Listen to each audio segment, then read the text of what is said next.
The vile brat was born, that's what his father said when he first looked at his son, and that's how his misfortunes began when he was born. At that time, Kajin, a child blessed with the sword of the god Kasaka, was born with an excellent body and talent, but he is not a Kajin. His own mother and father were disappointed with the child, because he was born without a right hand, and his emaciated mother, every night instead of a lullaby, the mother wished her newborn child a speedy death. However, the baby desperately wanted to live and was not going to die, and he also heard that his father, while he was in his tummy, said that this child was their hope and he would not let anyone beat him, especially his brother. The father hoped that his child would be able to beat Kajin, but the guy was born one-armed and not blessed by the gods. He was a disgrace who killed the hopes of his parents, and his story began. The fair-haired child named Kajin was pampered by the maids and played with him. They were surprised by the beauty of this child. Meanwhile, the woman was spying on her nephew. As it can be seen, he has already started walking, while her pathetic offspring is not developing a bit. When the black-haired man could barely get up and start taking his first steps, at the same time, Kajin already knew how to hold a blade, and when the guy learned how to wield a sword, his cousin had long ago learned mana and began learning the art of fencing at Samion's school. The black-haired man's mother desperately wanted Kajin to be her child.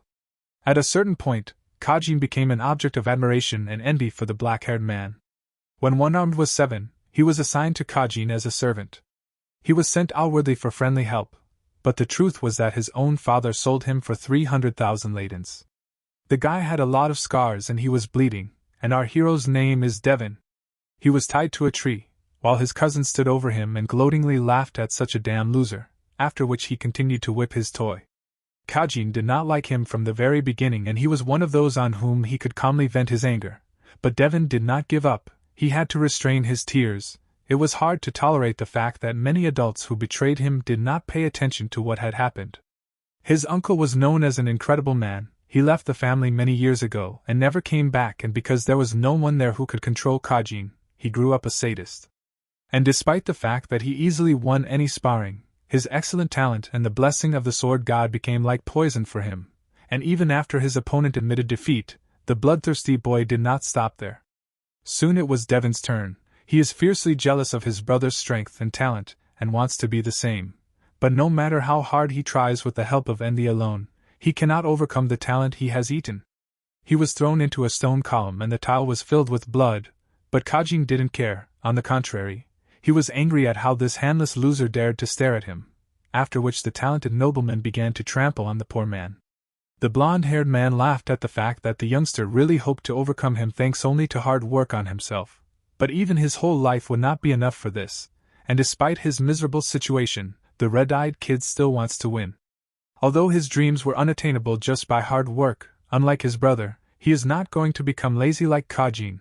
The blonde brother began to indulge in alcohol, girls and drugs, but despite this, the black-haired one still could not beat him. However, the Berserker is going to surpass his Lemite and defeat his brother. The Colosseum is the arena of life and death. The two brothers fought once again. Kajin throws the kid away, but he is not the same as he was before. Daven uses his skill and cuts the arena in half. Because of the dust that had risen, the blonde-haired man was put in a difficult position. No matter how hard he tried, he could not see his one-armed partner, but Daven was not in the smoke at all, but from above. Kajin managed to react to this attack and block it with his sword, after which a huge explosion was heard in the arena. Those present were amazed. The one-armed Daven defeated the assault sword of Kajin. Up to this point, the official score of the warrior was to win 1 duel and 21 defeats, and now, when he turned 29 years old, he was able to defeat the one he envied the most in the world. In unofficial duels, he lost countless times, and many people told him to give up every time he lost. They made a mockery of him when they themselves were talented idiots wasting their time, but despite everyone he won. And now the Trubins were raising the name of a new hero. Daven is interested in his talented brother. How long did he think that he would always be the strongest? However, the defeated Kajin could not accept defeat from some loser. It kills his self-esteem. The black-haired fighter, who was standing, recalled the words of his own parents. They wanted him to be the same as his cousin, but if he really had such a talent, he would not have thrown him out into the air, as Kajin did. At this moment, the blonde boy could not stand the moralizing from the loser and his eyes were filled with anger. The warrior continued to chastise the loser. because he would not have led such a dissolute life and was not a pathetic coward. After he finally won, he turned around and walked away from the arena, because that was the end. With the end of his life, the cowardly Kaijin pierced the guy from behind. The audience was shocked, because the famous Kaijin was so low that he attacked from behind, but Daven was not very surprised. His brother remained vile until the very end. But despite this, the red-eyed guy did not regret his fate for a moment, although it hurt, but still he was happy that he finally defeated Kaijin, and it looks like he should not have lived. The famous swords of the sun, which are passed down and used only in the Samion family, these blades also contain mana from the Samion family, antidemonic mana. If the wonderful Saint Rayla had not appeared, then he would not have had a chance to survive at birth. But now Kaijin will be remembered as a loser. After the words said with a smile, the guy died. A berserker wakes up in one of the prison cells and does not realize his situation. Did he die and go to hell? However, this is not so. The guy turned out to be lucky, because Saint Rayla was present at the arena, and being a saint, she healed the disgusting and dirty Daven. She is the very embodiment of a miracle. But the guy still doesn't understand how he stayed alive. Because his whole body is wounded, the only thing he can do is breathe. At this moment, the formidable executioner wants to know if the one-armed warrior has made a deal with the devil. However, the black-haired guy asks again in surprise, because he does not understand what it is about. But the man does not see anything surprising in this, because the only way for a loser like him to defeat Kaijin is to sign a contract with the devil. The butcher says that there is no point in denying anything, since his parents said the same thing, and bottles of blood were found in his house.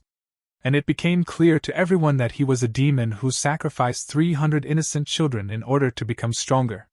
After that, the masked bully declares that the young Mr. Kaijin cried after he had to stab his beloved cousin and friend in order to preserve the honor of the family and protect the city from the demon. After hearing the nonsense, the guy just laughed. Even though he defeated Kaijin, he could not overcome the Samion family, and as one could understand, they chose a blonde talent instead of him. Soon the executioner reads out an official document stating that Daven has tarnished the honor of his family, and now his mana will be sealed, and he will serve a life sentence, suffer for eternity, and rot in prison. That's his near future. The black-haired man realized that his tendons on his legs and arms were cut, and his mana was sealed with a large number of chains, so he was imprisoned. Even blindfolded, he immediately realized that Kaijin was standing in front of him. The coward with a smile on his face noticed that this place was very suitable for Daven, and also stated that from now on he became the Emperor of Swords. People praise him for being a hardworking genius, and all this thanks to a one-armed loser. After dinner, Kaijin left him. Soon most of the food stopped being delivered, and over time the boy became very thin. He was tormented by terrible hunger. He also coughed up blood. He did not imagine such a death. He wanted to die in the arena with honor. In a half-dead state he fell to the ground, and then Daven noticed that it was too cold here. Finally he wondered what would be his end if he were not one-armed? If the black-haired one was from the main line, and if he was blessed by the sword god Kasaka, would his life be different? He didn't want to die, he wanted to live. At the same time, he clearly heard a drop of water, and after a bright light, in the end he did not believe in his death. The red-eyed guy is addressed, but he does not react. Then Zorosea especially grabs Vincent by the shoulders and he comes to himself. The guy does not understand what is happening. Why does he feel pain on the shoulder? Is this really a dream? But soon he realizes that this is real, because the pain feels real. And this man in front of him, although Daven saw him for the first time, but he clearly knew this man from side families. At that moment, Daven realized why he was called Vinzen. He has a different name? The seventh son of Aiden. He did not understand with all his desire what was wrong with his memories. But among all his dreams, this one is not so bad yet, and the air here seemed very fresh to him. There was no sharp musky smell here, as in prison, and also here he has a right hand. What else do you need to do? Is this really a gift that was given to him before he died? At this moment, he is tired of being ignored by the youngster, and he tries to force the boy to speak with the help of force, but the fighter knows well the way to block this type of attack. Namely, physically distancing himself from the enemy. However, something strange happened. The man in the red clothes flew to the end of the room. Even the black-haired boy himself did not expect such power, because this attack is not so strong to push a person so far.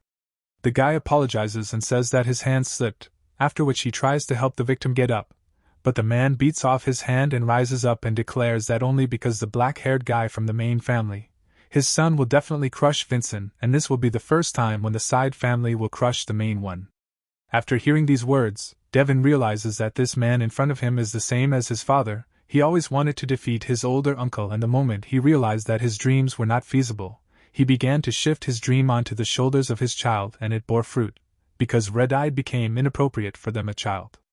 The blond man turns around and before leaving the boy warns him that he will not forget today's arrogance and rudeness of Vincent. Now he has to wait for the reckoning during the meeting of true swords. After the door slammed shut, utter silence reigned in the room and the black-haired man was able to calmly exhale. Sitting down on a chair, he again wonders if this is a dream? He had a feeling that he was about to wake up, when suddenly other memories flooded into his head. According to them, it becomes clear that Vincent's own mother immediately left him after birth, and the guy's father never took care of him. All the other kids treated him like a scapegoat. Of the 8 children of the famous Adenka sword family, he is Vincent, the 7th legitimate. The black-haired man was quite weak and cowardly in his time, so he constantly cowered in his room and cried after beating his youngest of the family. Her name is Loa. As a result, he became an ugly duckling abandoned by others in the main family of Aiden. Someone from a side family was hunting for the superiority of the main branch.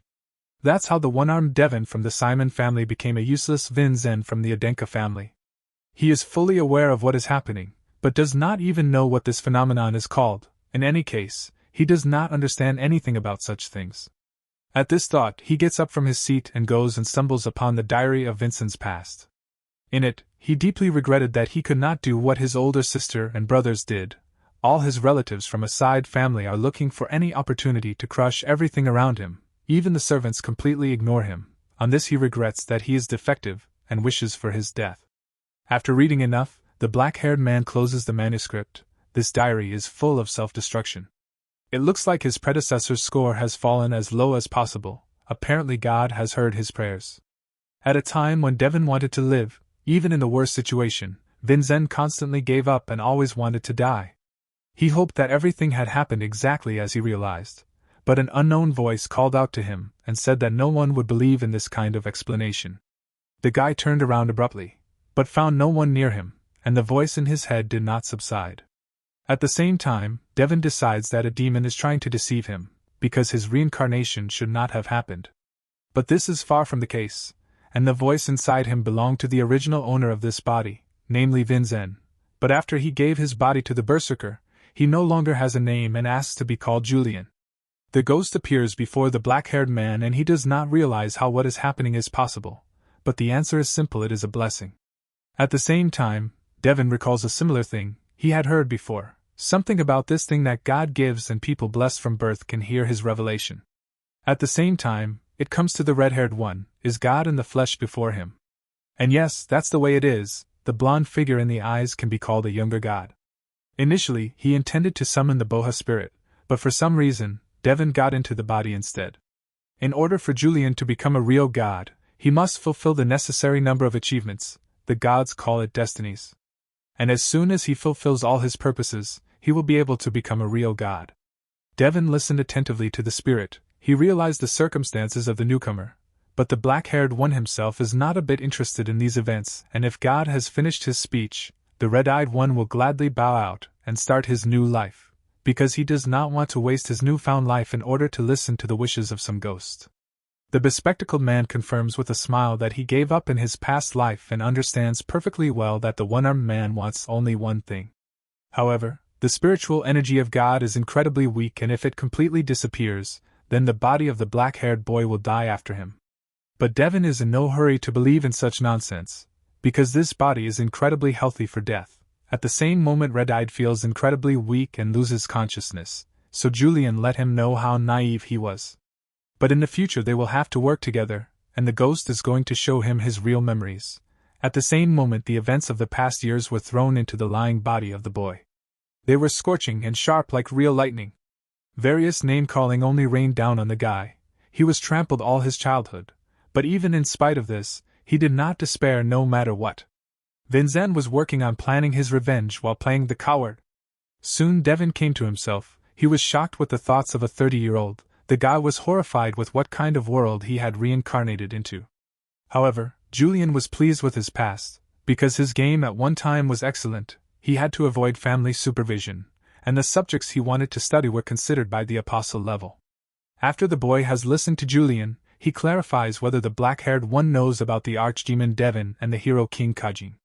Hearing such sayings, the young man's eyes filled with anger, and getting up from the chair, he looked at the floating ghost with surprise and asked with rage. This something happened 500 years ago. The one-armed swordsman Daven escaped from the prison of Samion. The story goes that while using a contract with a demon, he destroyed thousands of lives in order to become stronger. It is said that he killed more than 10,000 people, so he is marked in history as the greatest demon. Hearing this, the boy cooled his ardor. Because he could not have moved 500 years into the future, it makes no sense, and on this he decides that there could be many people with similar names. But what are the chances that Daven and Kajin will both end up in the same Samion family lineage? At the same time, he realizes that it was he who died 500 years ago in prison. The Samion family preferred the assault sword at one time, abandoning the one-armed swordsman, and while Daven died alone, Kajin became the emperor of the sword. But it really pisses him off how they dared to distort history and invent a great demon. It's complete crap. Out of anger at Samion's family, the guy hits his hand on the table. But the ghost, fascinated by the story, admired her, because how romantic it is that the hero Kajin was a friend of the great demon, and loved him very much.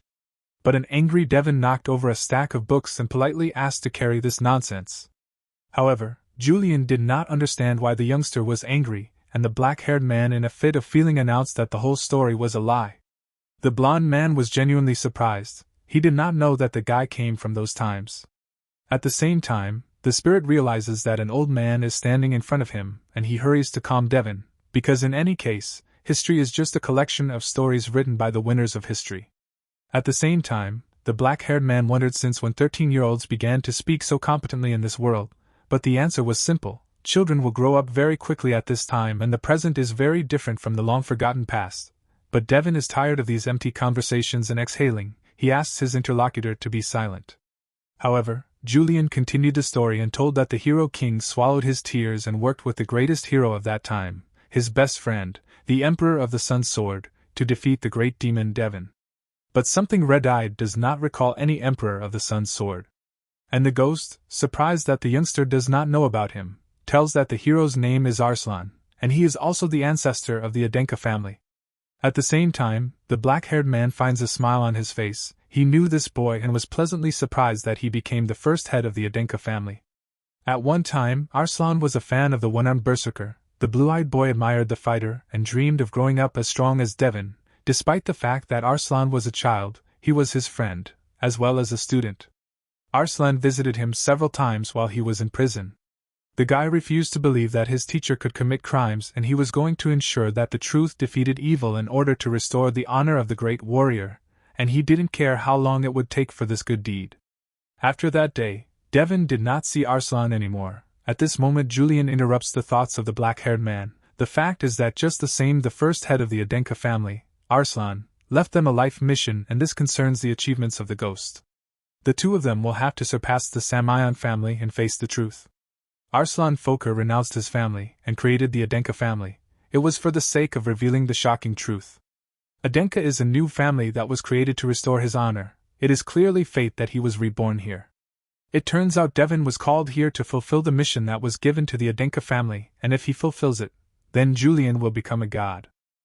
That's exactly what will happen, but on top of everything, Daven will be able to stand up to the real owners of this body, and also the blonde promises that if he becomes a true god, he will give birth to the black-haired one with a real blessing. The red-eyed man silently approaches the sword hanging on the wall, and in his heart he is grateful to Arslan. He will gladly inherit the mission left from his old friend and will definitely surpass the Samion family, and climb above the family that betrayed him, becoming part of this family.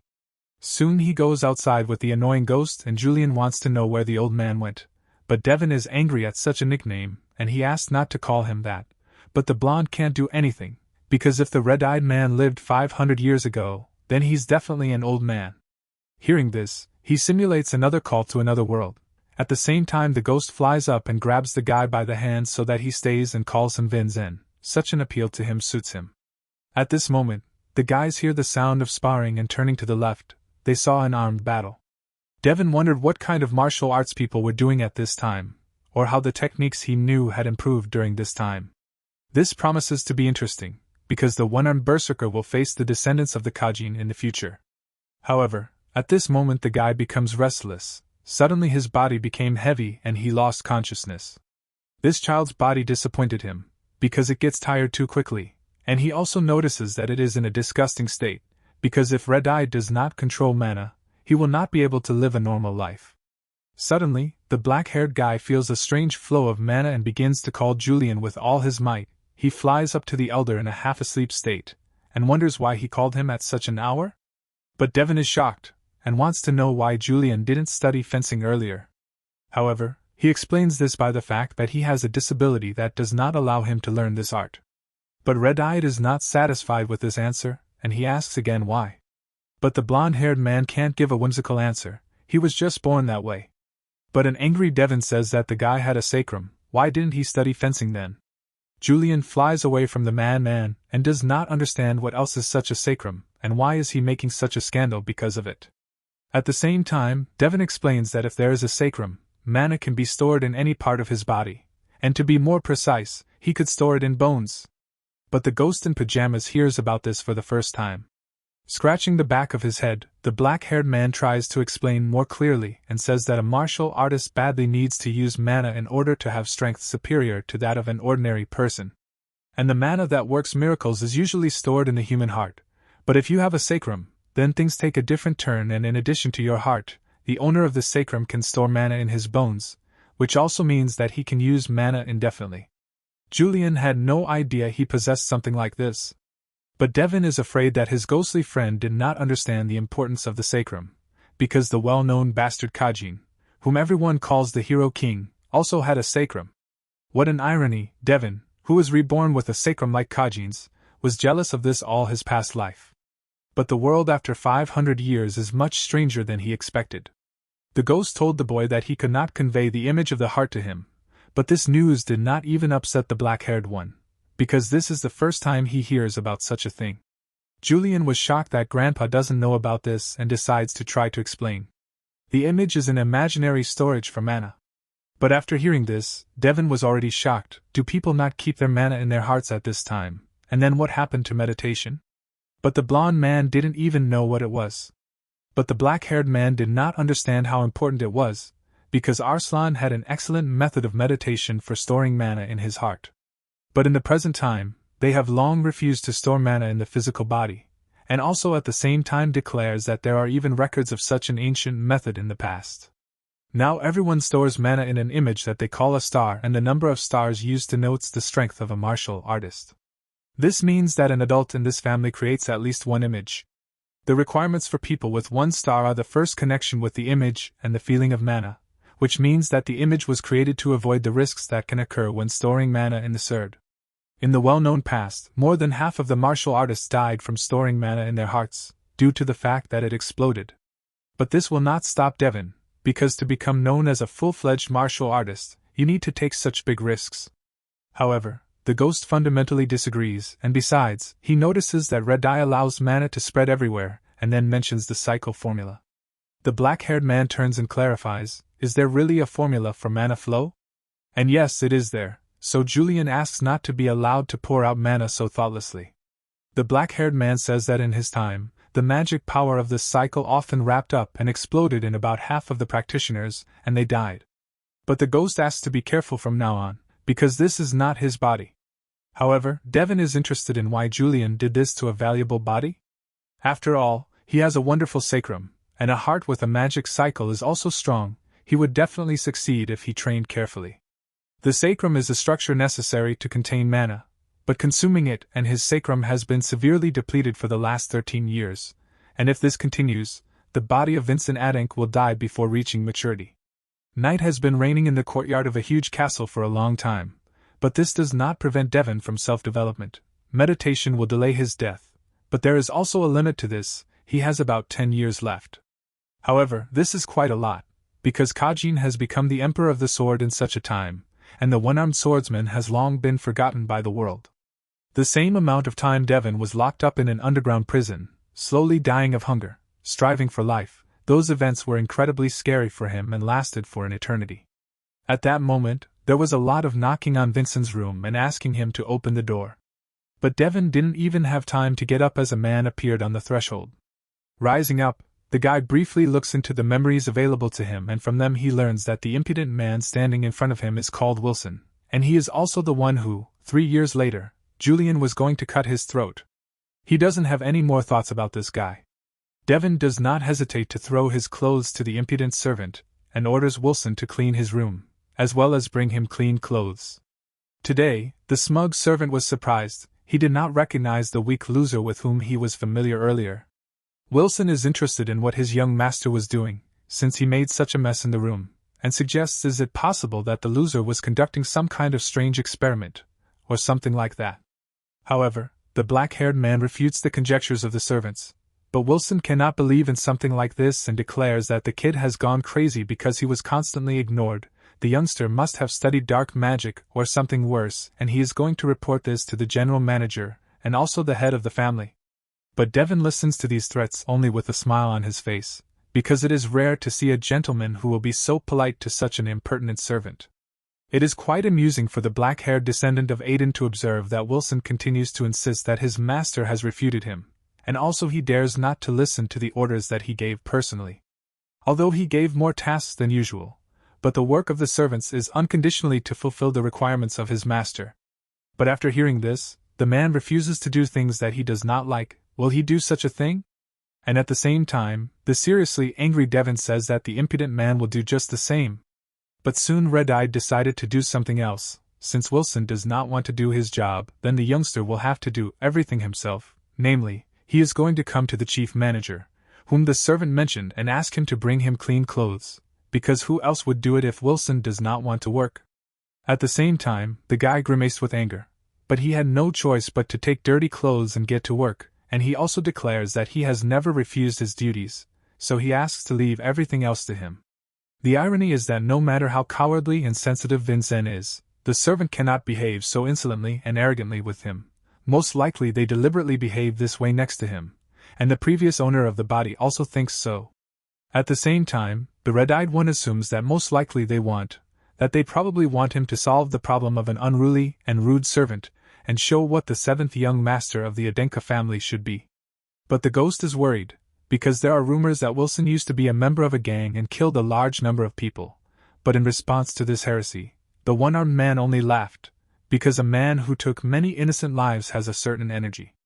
And he did not feel such energy from the boy, and also the red-eyed one is sure that he is a coward. But Yulion doubts his words, and how can Daven know so well about all this? The answer is that he lived a fucking shitty life. Hearing such words, the ghost was horrified. Did he really summon someone scarier than the spirit of the king? Soon Wilson came into the room. He was carrying clean clothes for his master, and he also wondered if he liked his cleaning, and also asked not to turn the room into a battlefield anymore. And David promises to do just that, and he also thanks the guy for cleaning. Wilson notices that the loser becomes more obedient. But at the same moment the red-eyed man asks the servant to bring him a wooden sword about 1 meter long, and it should also weigh about 500 grams and consist of ebony. But the arrogant Wilson asks what will happen if he refuses to do it? But there's nothing to be done. Apparently Daven will have to go himself again, and the guard who asks why the gentleman came in person, to say that his personal servant refused his duties. Wilson should know like no one else that the guards of the storerooms are outstanding martial artists, and they are also very loyal to the direct descendants of the family. The confused guy asks why the youngster is behaving like this again and grabs him by the shoulder, but at the same second he finds himself lying on the ground. Daven apologizes for this. He has bad memories of being attacked from behind, so he reflexively knocked over the boy and asks him to remember this lesson well. But in fact, even though his words are loud and cool, but his whole body screams in pain because of such an unusual load for him. But he tries very hard to keep his bold image and not show it. Meanwhile, Wilson curses his master with all his heart behind his back. But Daven notices this and asks the servants if he wants to say something. But at the same second the boy shrinks and becomes an obedient dog who asks the parameters of the desired sword. Soon a guy with a wooden sword in his hands goes to the young master's room. He promises himself that next time he will not lose to the youngster, and show him all his greatness. The guy imperiously shows the right thing to his master, but does not hurry to give it away. Then the red-eyed decides to tell him a short story, namely, He says that among his acquaintances there was a man without a right hand and it was very difficult for him to live without it, and in the end he met a very terrifying end. The servant took the hint, and immediately stood up in a venerable stance and hurried to hand the weapon to Daven, but in his heart he cursed himself for bending under the loser, after which he bowed out and left the chambers of the seventh descendant. Now the black-haired man was left alone with a wooden sword, and this is a great time for his little training. A blow is struck at the target. The red-eyed one went to the training ground to practice. Parent knew that this body was incredibly weak, but he did not expect that he would be so tired after a few swings of the wooden sword. He is aware that he has a long way to go, but he likes this feeling. Daven was born to become a martial artist. At this moment, the target falls apart in front of the guy. The blonde scoundrel apologizes for this, and says that he did not notice because of such weak mana that someone is training here, and the name of this blonde scoundrel is Reven. At this moment, Julion's voice rushes through his head, telling him that this kid is his very distant relative, and he is also one of the candidates who has every chance to win at the next meeting of True Swords, and he also reminds Daven that he has already met his father. Finally, a ghostly voice warns the boy that he should be careful, because Reven is a rising star among the heirs of offshoot families. He is the best among the children of the 13-year-old age in the Adenka family. The kid in the red robe finds out that he has to fight at the meeting of True Swords, then he will have to fight with Vin Zen, and here he is to measure his strength, as well as to train. And again, Red Eye hears about the meeting of True Swords. This is a competition where children from families associated with the Adenka family and practitioners of martial arts gather to fight with real swords. While there is no age limit, but usually people participate in it from the age of 14, the winner of this competition is given a chance to come together in battle with the direct heir of the Adenka family, and most likely the heir who will fight against the winner of the meeting of True Swords will be Vincent, because he is useless, and the weakest among the direct heirs.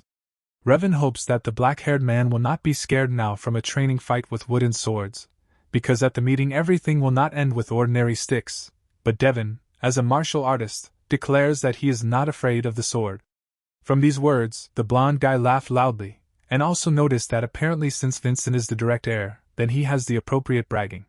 But the black-haired man advises Reven to also learn this art, because the provocation should be at a decent level. Daven doesn't understand how this brute can mock a relative who came here to train. The blonde is too rude. One-armed Daven was respected both on the training field and on the battle arena. Even Kajin respected him to some extent. After that, Red-Eyed says that cutting someone else's training dummy is low and declares that Reven is a disgrace for all martial artists, and he should be ashamed. Apparently his father taught him such bad manners. The blonde man successfully fell for such a simple provocation and emotionally put a sword to Daven's neck, after which he declared that he decided not to forgive the black-haired man after the moment when he dared to insult his father. At this moment, Yulion again warns Red-Eyed about the danger, namely, he informs that Reven is at the level of 2 stars and he also has the attributes of a man of steel, so Daven should be careful. His opponent is much stronger. Daven himself understood that he would lose if he fought him right now, but he reeks of an inferiority complex, which he grew up with only because he was not born in the main family. Reven uses mana, despite the fact that he knows that his opponent cannot control it due to disability. His father does not behave like an adult, and his son is not familiar with the etiquette of martial artists. How could it be understood that the level of culture of martial artists has decreased in 500 years and now the old man should be taught a lesson to the younger generation, and a good sense of understanding of the situation will help him in this? Daven put a sword to his opponent's face and said that in his time, such an impudent man in a red robe would have been beaten by the older families. Reven was dumbfounded. He doesn't understand how a kid without mana dares to point a sword at him so confidently. Since the blue-eyed man faced his sword, he already clearly felt that Daven had no chance against him, but something scared him. The aura that emanated from the demon screamed that he could cut him in half at any moment. At this moment, Red-Eyed removes his weapon and offers to calm down, because if Reven was so afraid of an ordinary wooden sword, then how can he calmly fight with him at a meeting of True Swords? With a smile on his face, he declares that everything does not end there with just a wooden sword. The blonde guy could no longer tolerate such provocations, and at the same second he rushed at the black-haired weakling. The ghost grabbed Daven's shoulders and begged the black-haired man to dodge, but the guy continued to stand motionless, because he knew that Reven would not be able to hurt him. At this moment, the guard grabs the angry blonde boy by the hands and asks him to stop, because he can't fight with Vins in here. Yulion exhaled with joy. He thought that Red Eye would not live anymore. The red-haired guard explains to Revan that if he injures Vincent now, he will be able to refuse to fight with him at the meeting of true swords, so the guy in the red robe should restrain himself. At the same time, the angry boy calls the black-haired coward and is already waiting for his revenge. Soon night fell. The ghost does not understand why Daven teased Revan, because if his escort, the red-eyed one, would definitely have been injured, but the black-haired one responds that he just taught a lesson to an ill-mannered child. Yulion does not like this answer, and he is even more angry. He does not understand why he called this strange old man, and not the powerful spirit king. However, the guy does not react particularly to the hysteria of his interlocutor and looks at his childhood portrait, but the ghost does not give him peace. He demands the red-eye to focus instead of looking at useless things, because he has yet to learn the blessings and features. Daven hears about the second for the first time, and Yulion hastens to explain to him that the features are artificially made from the power analyzed from the blessings. That is, this is an artificial blessing. Upon hearing this, the red-eyed man opened his mouth in surprise, because it turns out that from now on a person can create his own blessing, and he also believes that such a method is disrespectful to the gods and they can punish for such blasphemy. However, Yulion does not understand what the black-haired man is talking about, because no one has died from God's punishment yet. At the same time, Red-Eyed wonders if Revan also has such a feature, and he also wonders what a man of steel is. The spirit continues the narrative. He says that the blessing of the Dwarf King includes a lot of everything, but his feature is focused on strengthening the body. The more a person trains one feature, the more powerful paths open up for him. This is called the technological tree. Steel Man is a mid-level feature. Protection and destructive power are its distinguishing feature. Judging by what he heard, the black-haired man understands that many of the combat techniques of each person are focused on one trait. That's how they get a lot of power in a short period of time. It could be seen by the mannequin that the Revan cut. The ill-mannered kid showed an achievement incomparable with anyone from the time of the one-armed fighter, and now he has to fight against hundreds of such people. He has to get used to these innovations. The next day he continued his training in the courtyard. At this time the servants passing by were discussing Vincent. It's funny to them that the boy starts to choke after 2 or 3 strokes, and they also notice that for some reason he is holding a sword in his left hand, because that way he won't be able to use the image. But at this moment, their entertainment is interrupted by the deputy commander of the Merlin Swords unit. She asks the guys what's funny about the fact that a young gentleman from the Adenka family trains martial arts? But they immediately apologized and ran on to do their daily chores. Although Merlin said this, he himself understands perfectly well that people can freely call him a disgrace to the Adenka family, because the boy aimlessly swings his sword, having neither mana nor features. Marilyn knows that Vincent will be doomed to the fact that people will look down on him. At the same time, Yulion is annoyed that all the people gathered are whispering behind their backs and he offers to train in the forest. But Daven understands that they do not have time and banal endurance to get to the forest, and besides, the Berserker has long been used to being looked at from high. But I didn't expect the one-armed Daven to defeat the Storm Sword. But he did it. He managed to change the booing to jubilation, and it cannot be argued that he will not be able to repeat this feat in this life. At that moment, a bottle with unusual contents appeared in front of the young gentleman's face. Merlin gave it to the black-haired man and said that it was an advanced recovery potion, and it would be much easier for the guy to train with it. The red-eyed man accepted such an unexpected gift and asked who the knight was in front of him, and then Merlin officially appeared in front of Vincent, and then the black-haired youngster hurried to clarify, is Merlin not laughing at him? However, that was how it was in the beginning, but for some reason his eyes were desperately searching for something. After hearing a decent answer, Daven says that he will remember the name of the red-haired guy and his generous act, after which he apologizes for detaining the commander and says goodbye to him. Merlin is surprised. He noticed that something has clearly changed in the young gentleman, and perhaps luck is on his side. After that, the black-haired guy continued his training. It lasted for quite a long period of time, and when he got tired, he drank recovery potions. At night he studied grammar and the laws of this new world, and in the early morning he appeared on the training field to hone his skills. Balancing on the surface with his right foot, and adding rotation with his hip, he was able to feel mana in his heart, and at the same time Red-Eye began to see him, the path of the one-armed Daven. This is the way of the sword, made and set by lines and dots to show their real abilities, and at this moment the young master of the Adenka family successfully cut the dummy into 2 even halves. Now his swordsmanship is complete. At the same time, an angry Wilson does not understand why this little cock wakes up so early to have breakfast at 5 o'clock in the morning.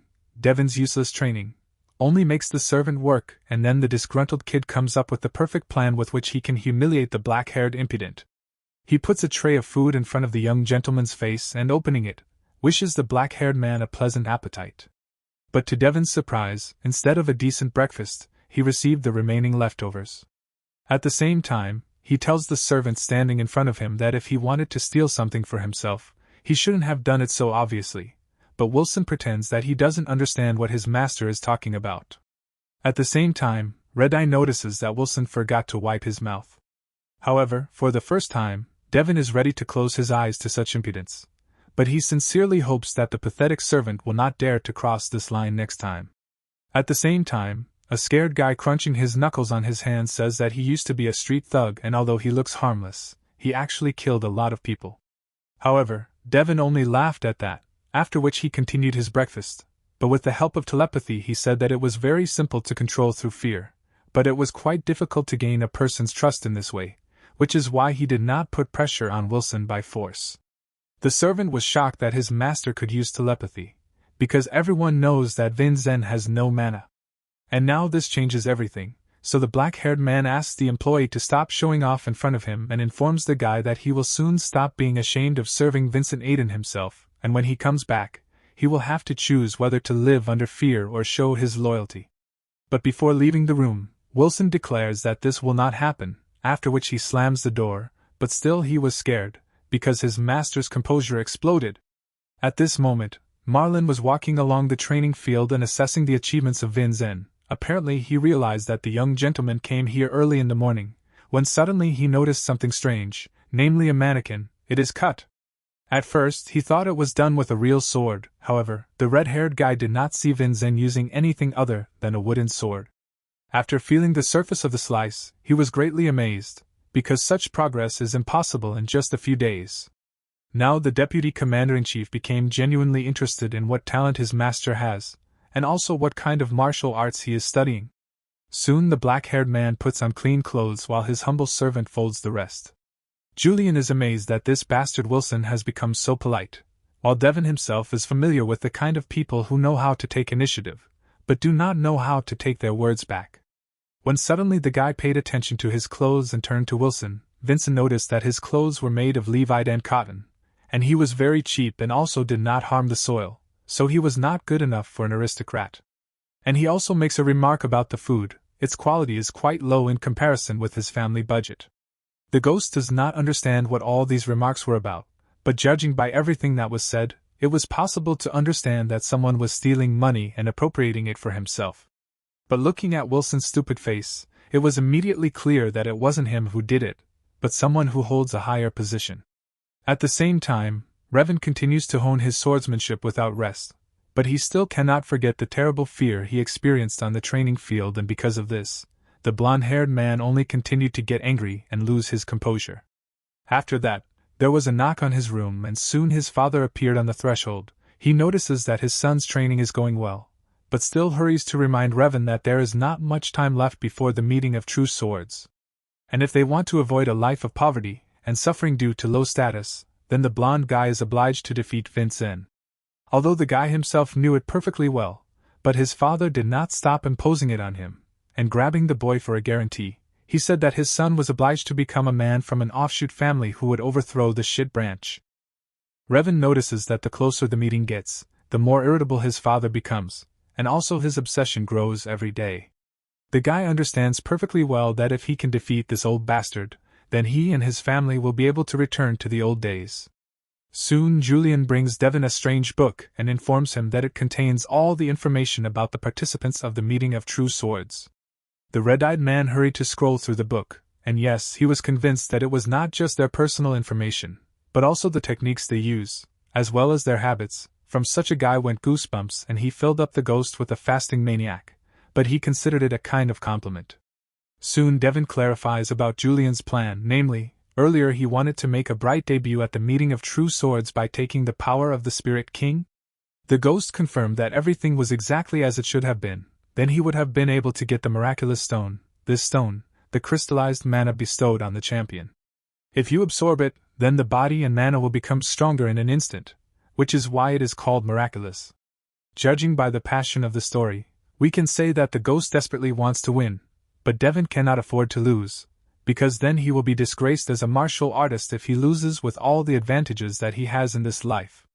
And then getting up from the table, he promises that even though he is not the spirit of the king that Yulion wanted to summon, he will definitely give him a much more significant victory that the spirit of the king could never provide.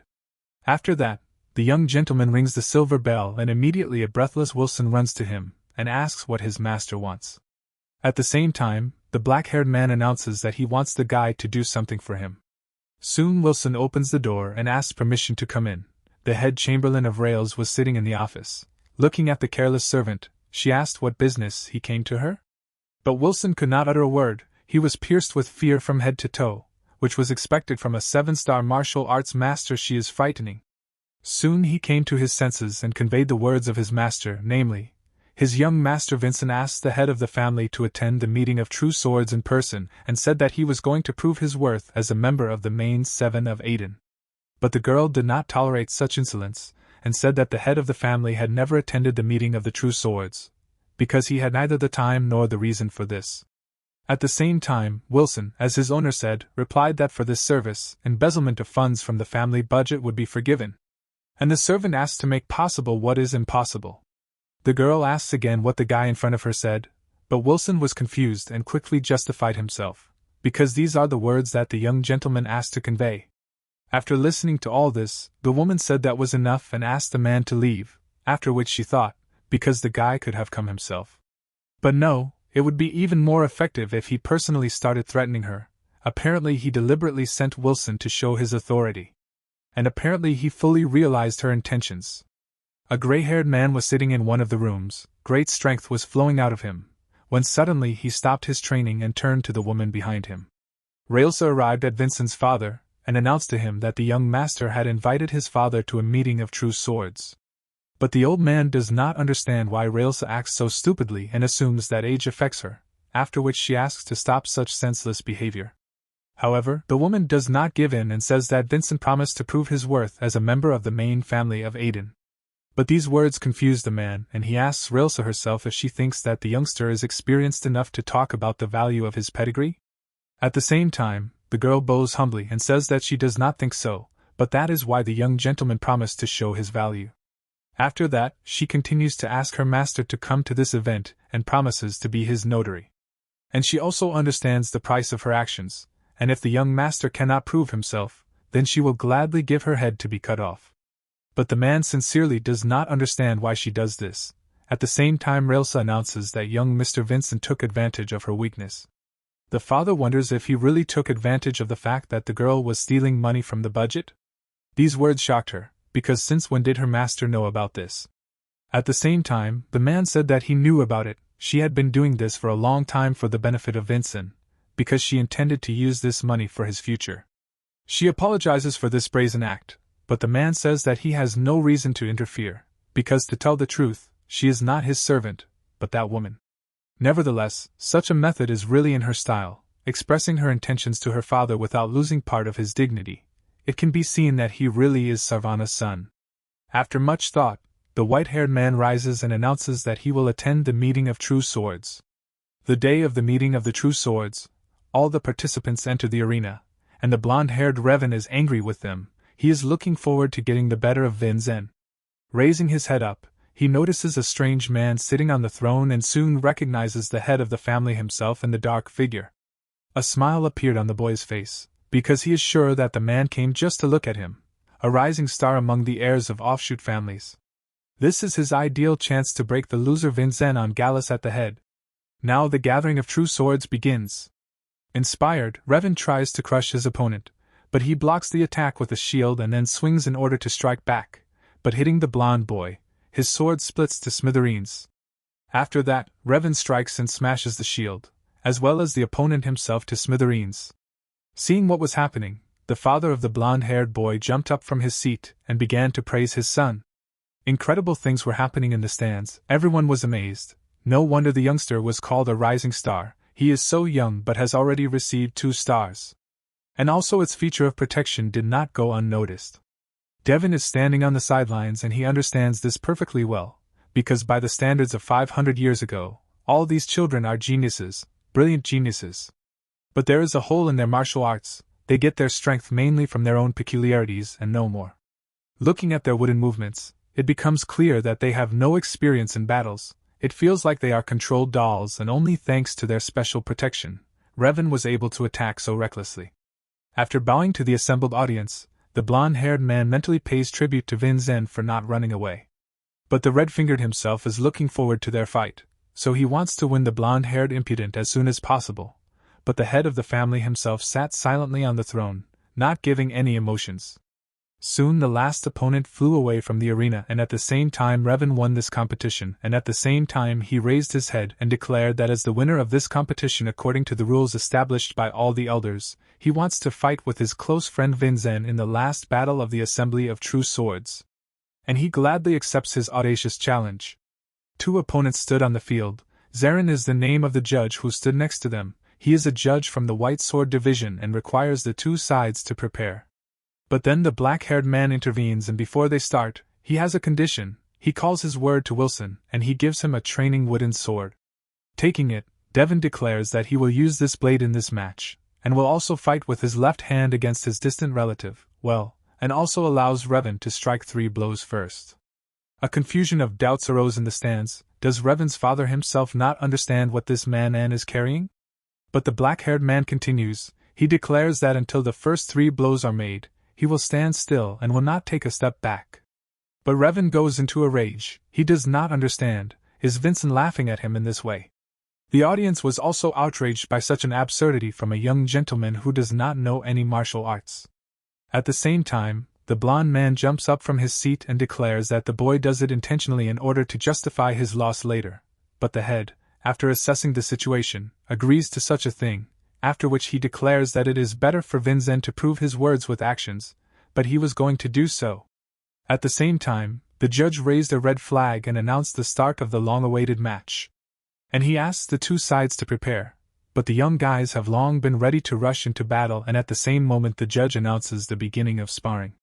Revan rushes at the motionless opponent, as previously agreed, and with rage in his eyes declares that in this case it is better for the black-haired guy to die standing still. So the first blow went. Earlier, when they discussed this with Yulion, they assumed that it would most likely be a short blow, and so it is. The red-eyed guy moves his head slightly to the side and thus dodges the first blow.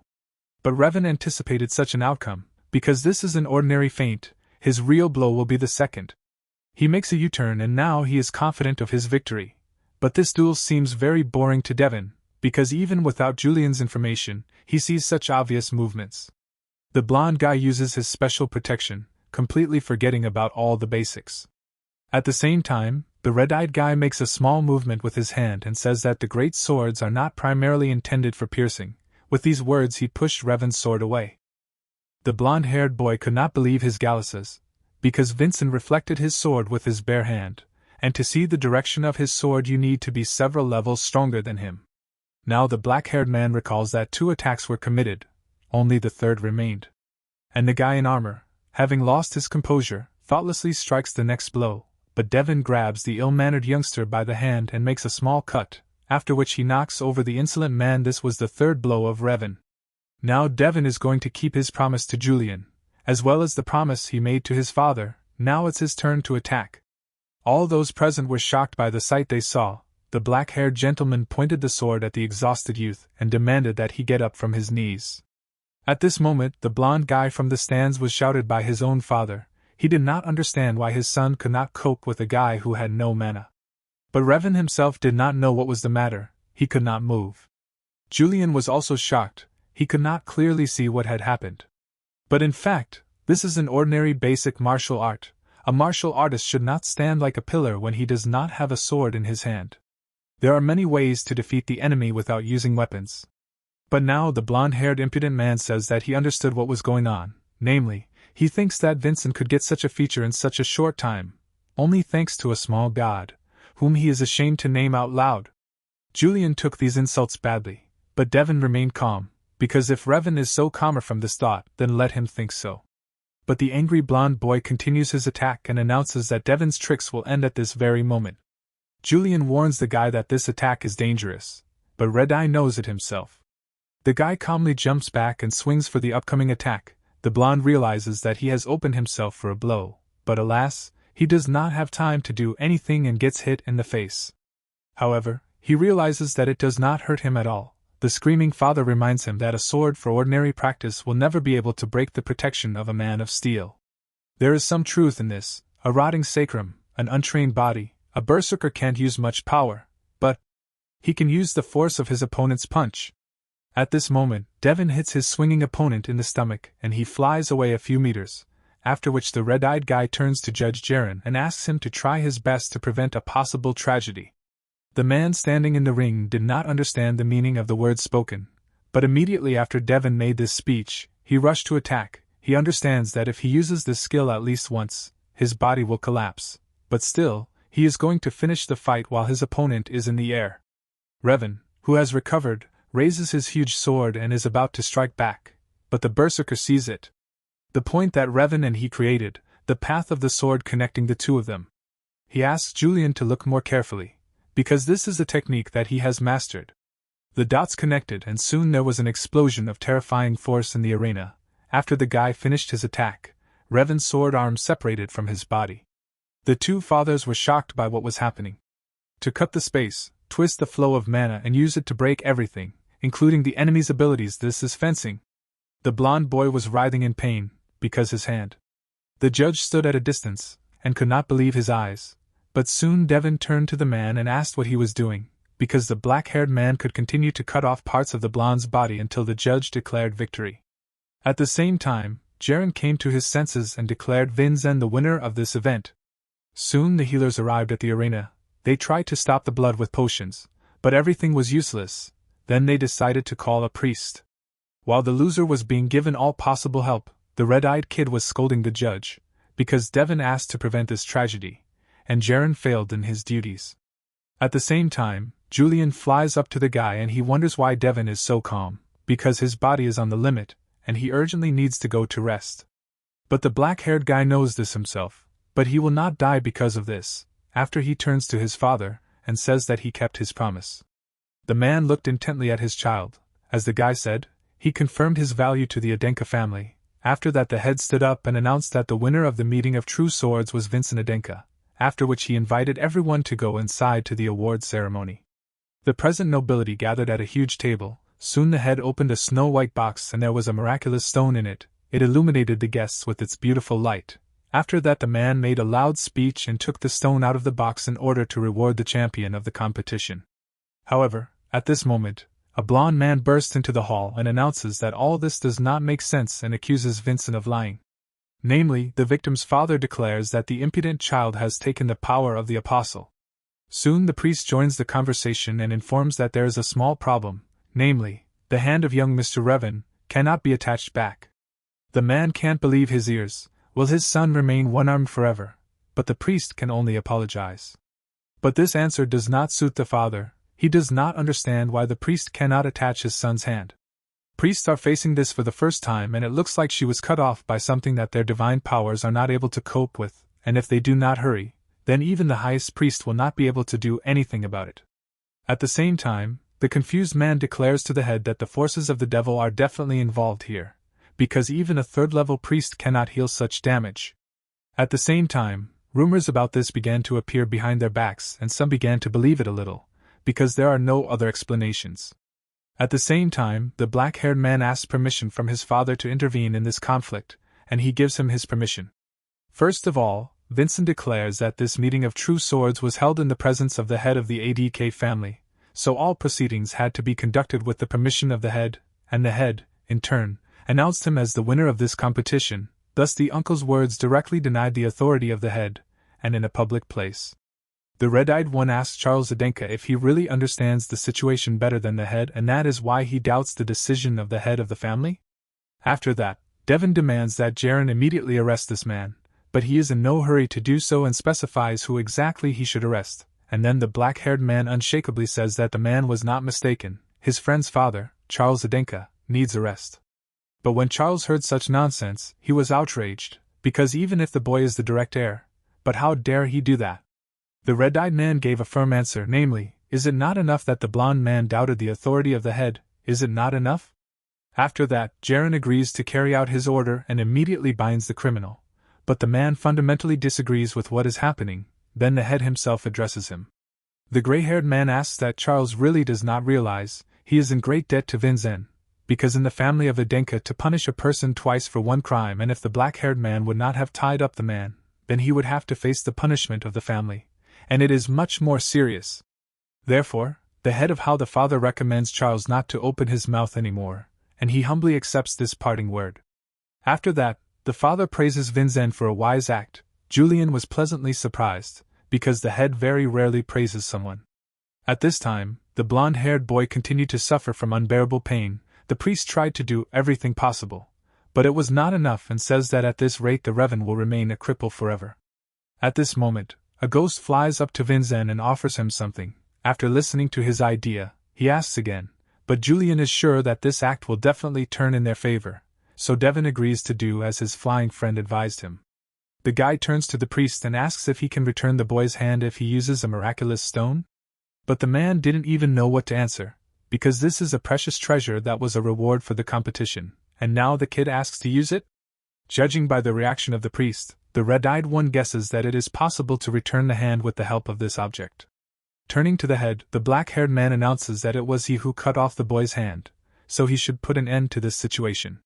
The head leaves everything to his son.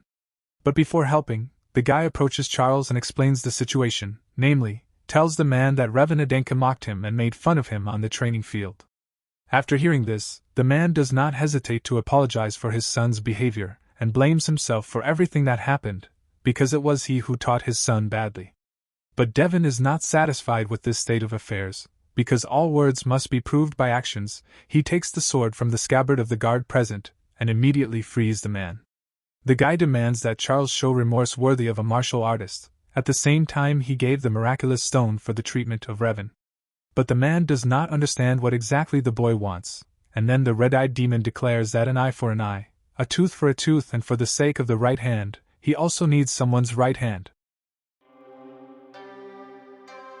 The red-eyed man looked at the victim and realized what a loser he was, because although the kid was in wild pain, he was fully conscious, and even so he is silent about this situation. Apparently he has no conscience at all. At that moment, the father of the insolent man resigned himself, and decided to sacrifice his hand. It was scary. It was obvious from the man that he loved his son. For his sake he was ready to cut off his hand for him. At the same time, the desperate man swung and screamed fiercely. But Daven had previously told Zarin to prevent any accidents, and Charles's sword shattered into small pieces without touching his right hand. The terrified man breathed a sigh of relief, just like Zarin.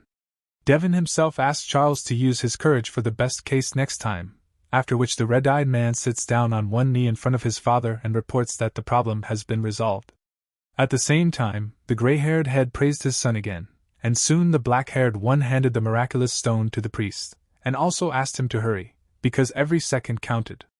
A guy in a white robe took an unusual artifact in his teeth and began to pray to the goddess of healing Guy to show mercy to the injured Revan, and after finishing the prayer, he cracked the stone and a miracle happened. The hand of the blonde youth returned to its place. Seeing the successful treatment, the worried father sobbed from the account. The guys certainly felt sorry for the miracle stone spent, but it was worth it. But Yulion can't stop regretting it, because this item could help even with mental problems. At that moment, Wilson was standing outside the gate. He overheard everything that was happening and then realized how cool his master was. Remembering the black-haired man's previous warning that sooner or later Wilson would have to make a choice, the servant chose loyalty, because it's much cooler. By evening, an enthusiastic Wilson came into Daven's room. He warned his young master that he would soon start cooking dinner. The ghost was surprised by such actions, but the Berserker reminds that Yulion himself wanted the guy to recognize him as a master. But exhaling the spirit, he said that he wanted much more than that. There was a sudden knock on the door, and Yulion was surprised that the servant had prepared dinner so quickly. But it was not Wilson who came into the room, but the priest. The man in the white cape introduces himself as Daven, a priest of the goddess Gaia. Daven is intensely interested in why the priest visited him. But he just wanted to express his gratitude for the help, and then the blonde-haired bespectacled man opened his mouth in amazement, because the priest held out a miraculous stone in his hand. The red-eyed man does not understand why the man is ready to give him such a valuable object, but the priest's answer is simple: this is a reward for such a noble act towards the young Mr. Revan. The man became a priest to help the sick go through all the hardships and return to his normal life, but today he could not help the young Mr. Revan. The priest doubted and compared the value of the miraculous stone in human life, and then, as if laughing, Vincent held out his miraculous stone. Therefore, the minister of the church is sincerely grateful to the black-haired guy, because with his help he was able to rethink his life. The red-eyed man declares that he did not do anything like that, and the priest realized everything on his own, but accepting the stone is a suitable way to pay tribute. The man thanks the young gentleman again and soon takes out something else, namely the temple tablet. With her help, he will be able to ask for help from the church, although the man hid the fact, but he became a priest of the second class. Hearing this, Yulion was even more amazed, but the black-haired man did not realize all the greatness of this achievement. At the same time, the ghost hurried to explain how awesome it was, because the second-class tablet allows almost everything, free use of the temple, as well as endless treatment.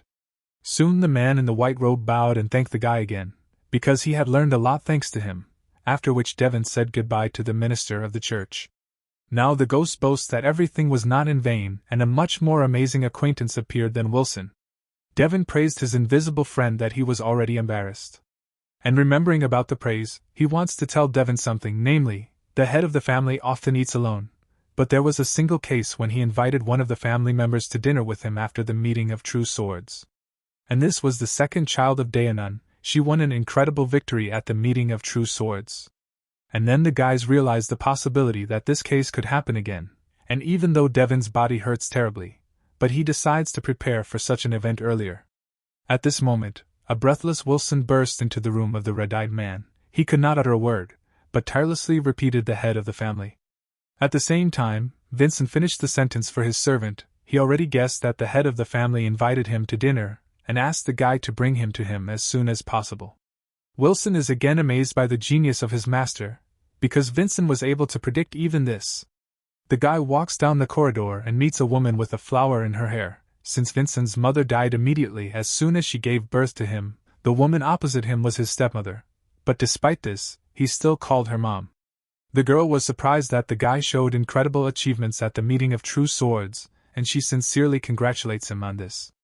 Her name is Versa Halam. Before her retirement she was a ruthless martial artist, and for this she was given the nickname Giant.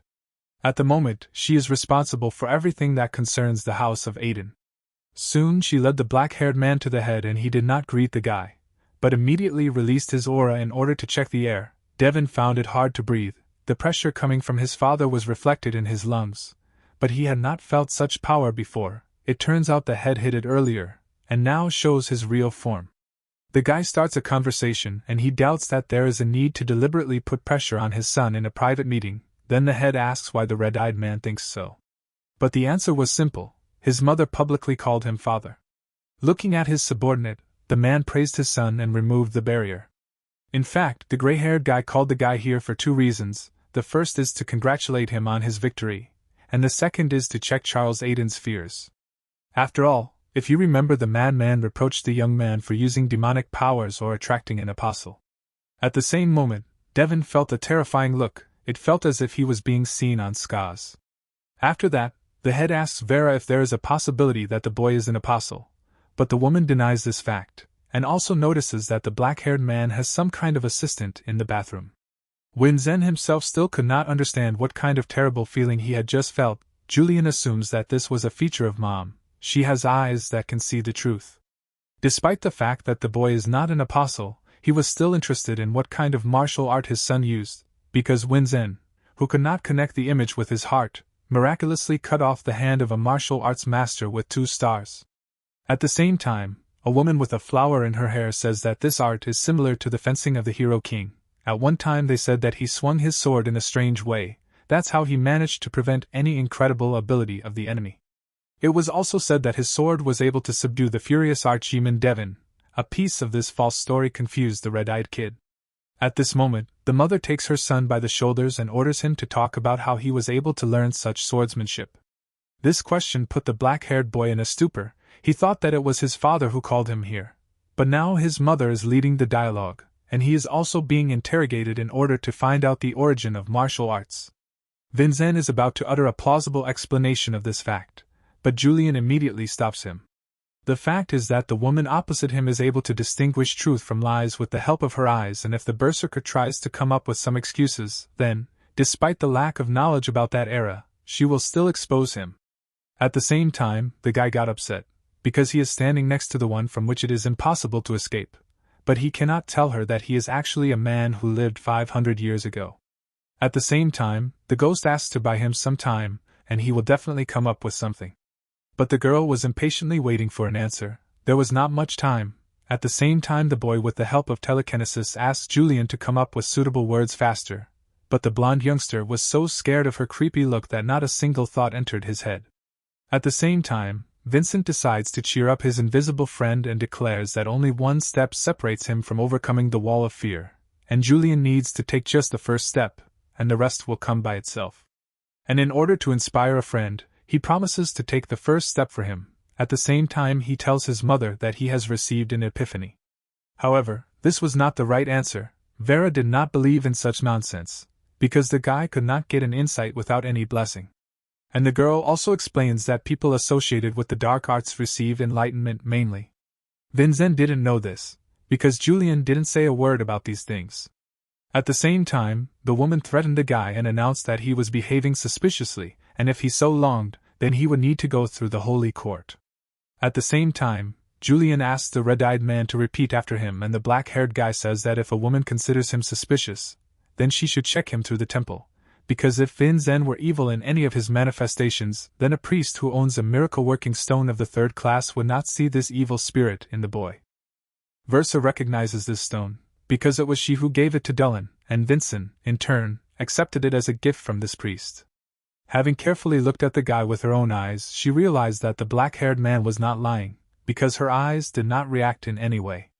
At the same time, the girl asks again about the truthfulness of the fact that the seventh son learned the art of swordsmanship through insight, and he immediately answered his mother, namely, he said that he learned a lot through insight, but the guy did not learn fencing through them. Vincent says that he has been looking at the mysterious sword techniques for a long time, but decided to learn them only in the last days. The second half of the speech came from Yulion, because he really wanted to change, even if it might attract suspicion from certain people, but he decided that he would be taken for a coward if nothing else did. It was in this way that the two truths of Daven and Yulion came together, and these two Zeni were able to stand up against these mysterious eyes. The guys continued to make a speech.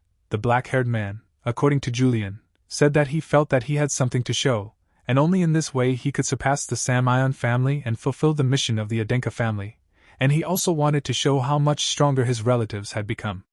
And he also thought that his father would be able to make a correct assessment of what he had seen, since the temple had already confirmed, then only the decision of the head remained. After hearing the answer, the gray-haired man began to rub his beard. Versa knows that such a habit of a man is a good sign, although the head himself does not realize it, but he does it only when he is satisfied with something.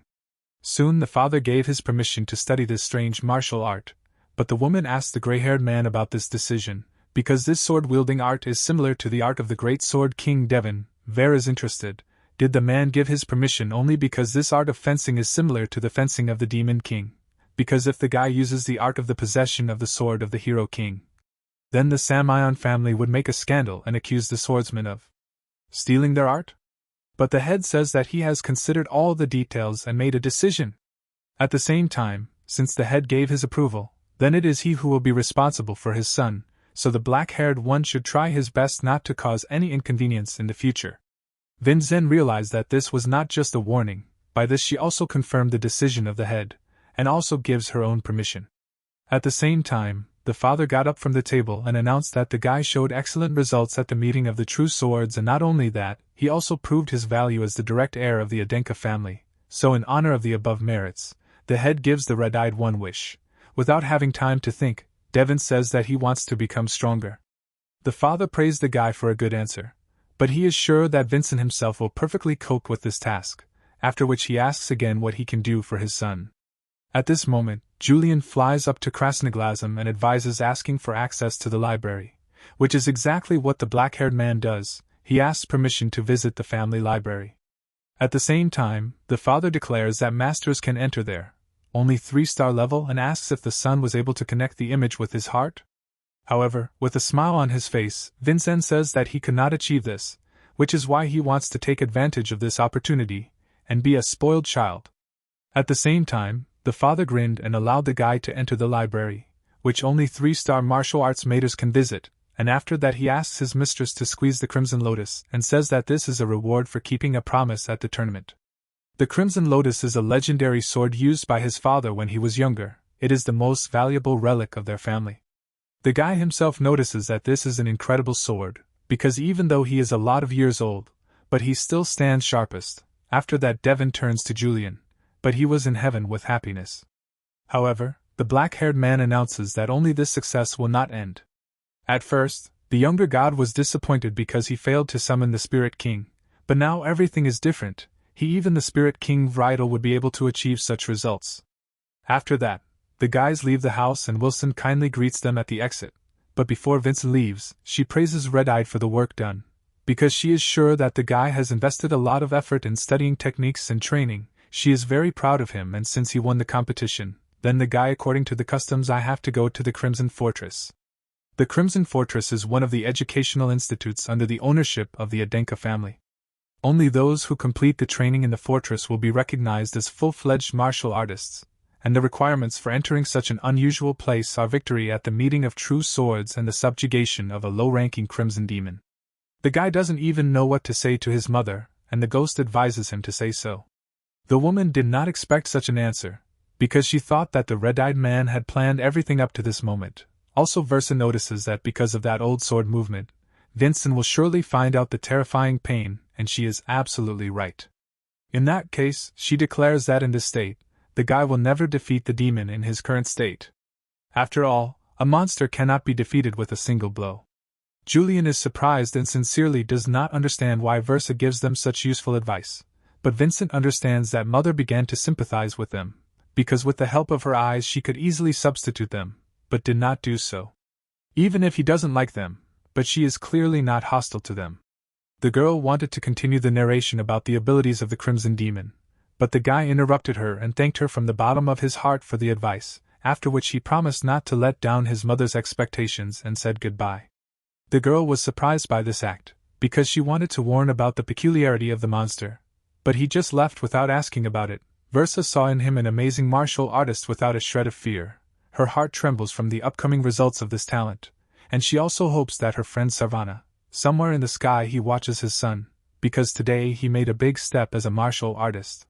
Wilson got up early in the morning and humming a melody hung up the young master's things. He was going to support his master today with all his strength.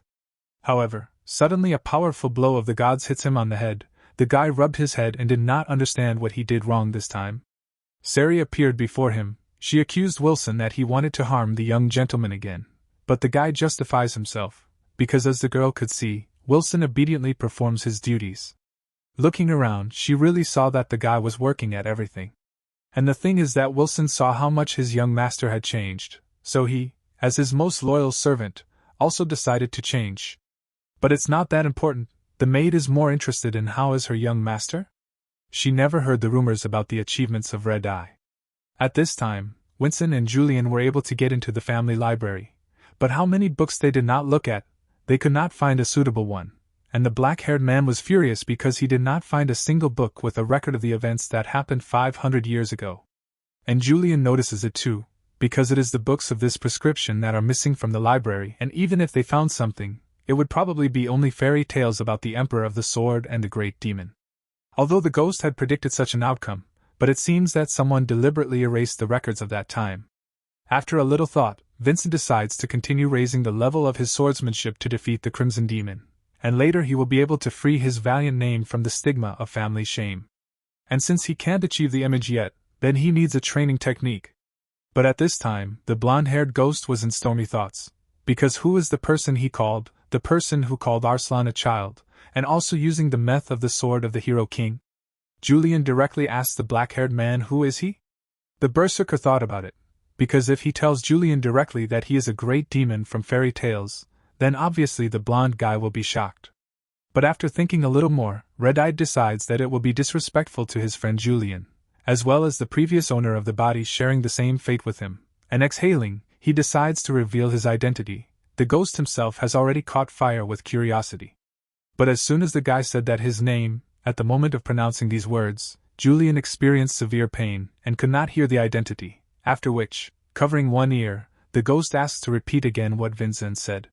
And this time, a terribly loud sound rang in the younger god's head, as if someone was preventing him from learning the truth.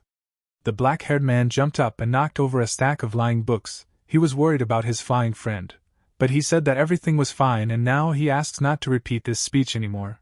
He no longer has the desire to know who the black-haired one is. At this moment, Red-Eyed stumbles upon a strange book in a stack. It was called First Love at the Watermill. But it's strange why such a book was among the books on mana training? This is a family-run library and the chance that an ordinary love novel will get here is zero. After opening the book, the guys were pleasantly surprised. Someone kept a secret historical record in a hidden form. This is the truth of the past. But after scrolling a little more, the faces of both guys turned red. The ghost notices that retelling the truth in such a vulgar form is terrible, but Vincent finds advantages in this, because such a record will not arouse the enemy's suspicions. After that, the surprised guy turns to Yulion, because the fact is that the main character of the novel in the book also has no image, but as a feature they have the power of love. That's how he realizes that the features are not used to awaken the mana flow, they are called upon by the mana flow, and to achieve this, you need to discard the whole theory of the image, and without the image, the freedom of mana will make all these things possible. But the ghost is shocked by the black-haired man, because if you accumulate mana without an image, you can die. But this does not stop Vincent, because right now he has in his hands the story of a man who saved mana without an image and survived, and with the help of a stream of mana and a feature, he will definitely be able to pro-aid himself.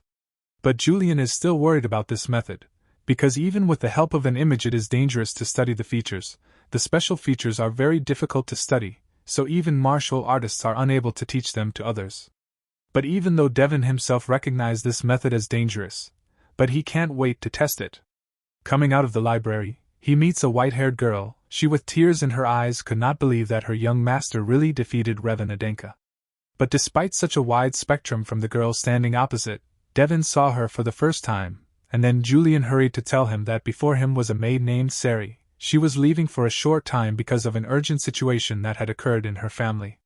At the same time, Red-Eyed was visited by fragments of memories. He remembered that there was a person in this rotten world who was blindly attached to the loser Vincent.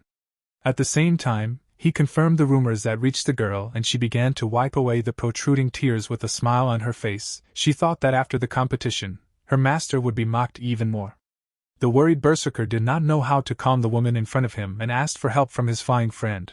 But this hopeless one declares that there was no such art in spiritual or magical teachings.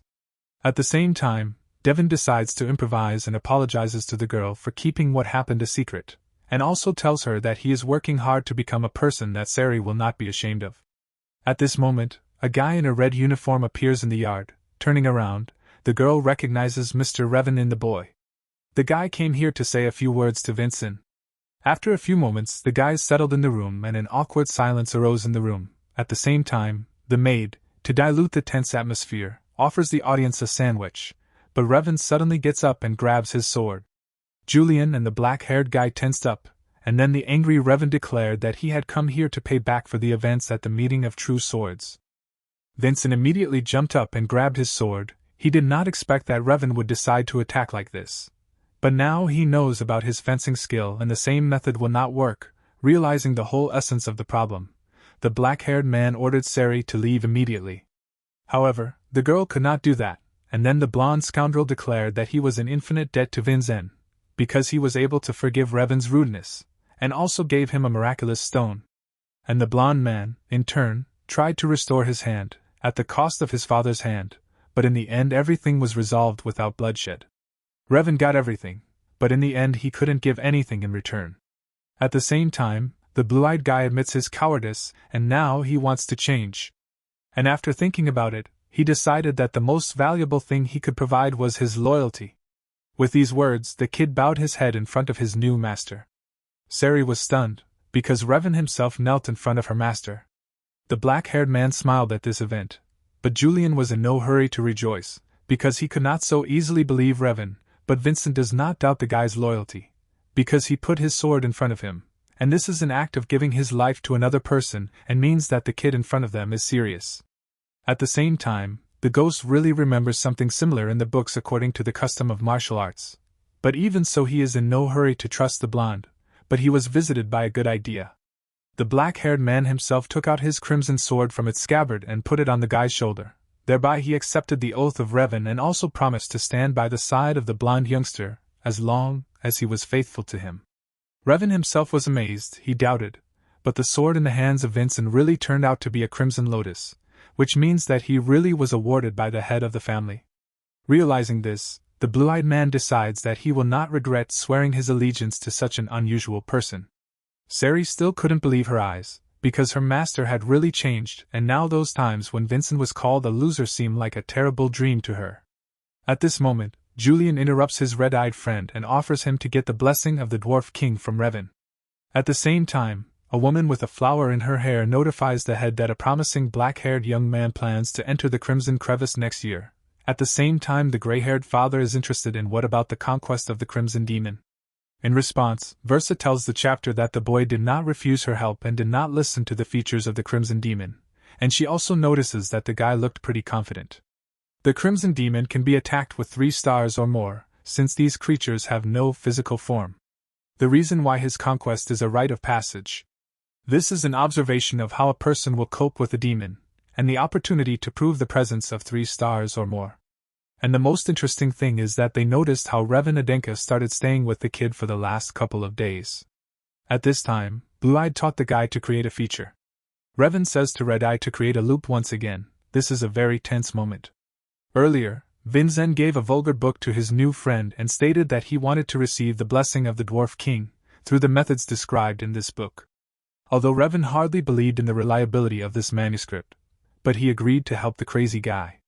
But for this, the blue-eyed one will have to direct the flow, and Vincent will have to meditate near him. In fact, the black-haired one must entrust his life to the impudent, but the Berserker does not see any problems in this, because Revan swore allegiance to him.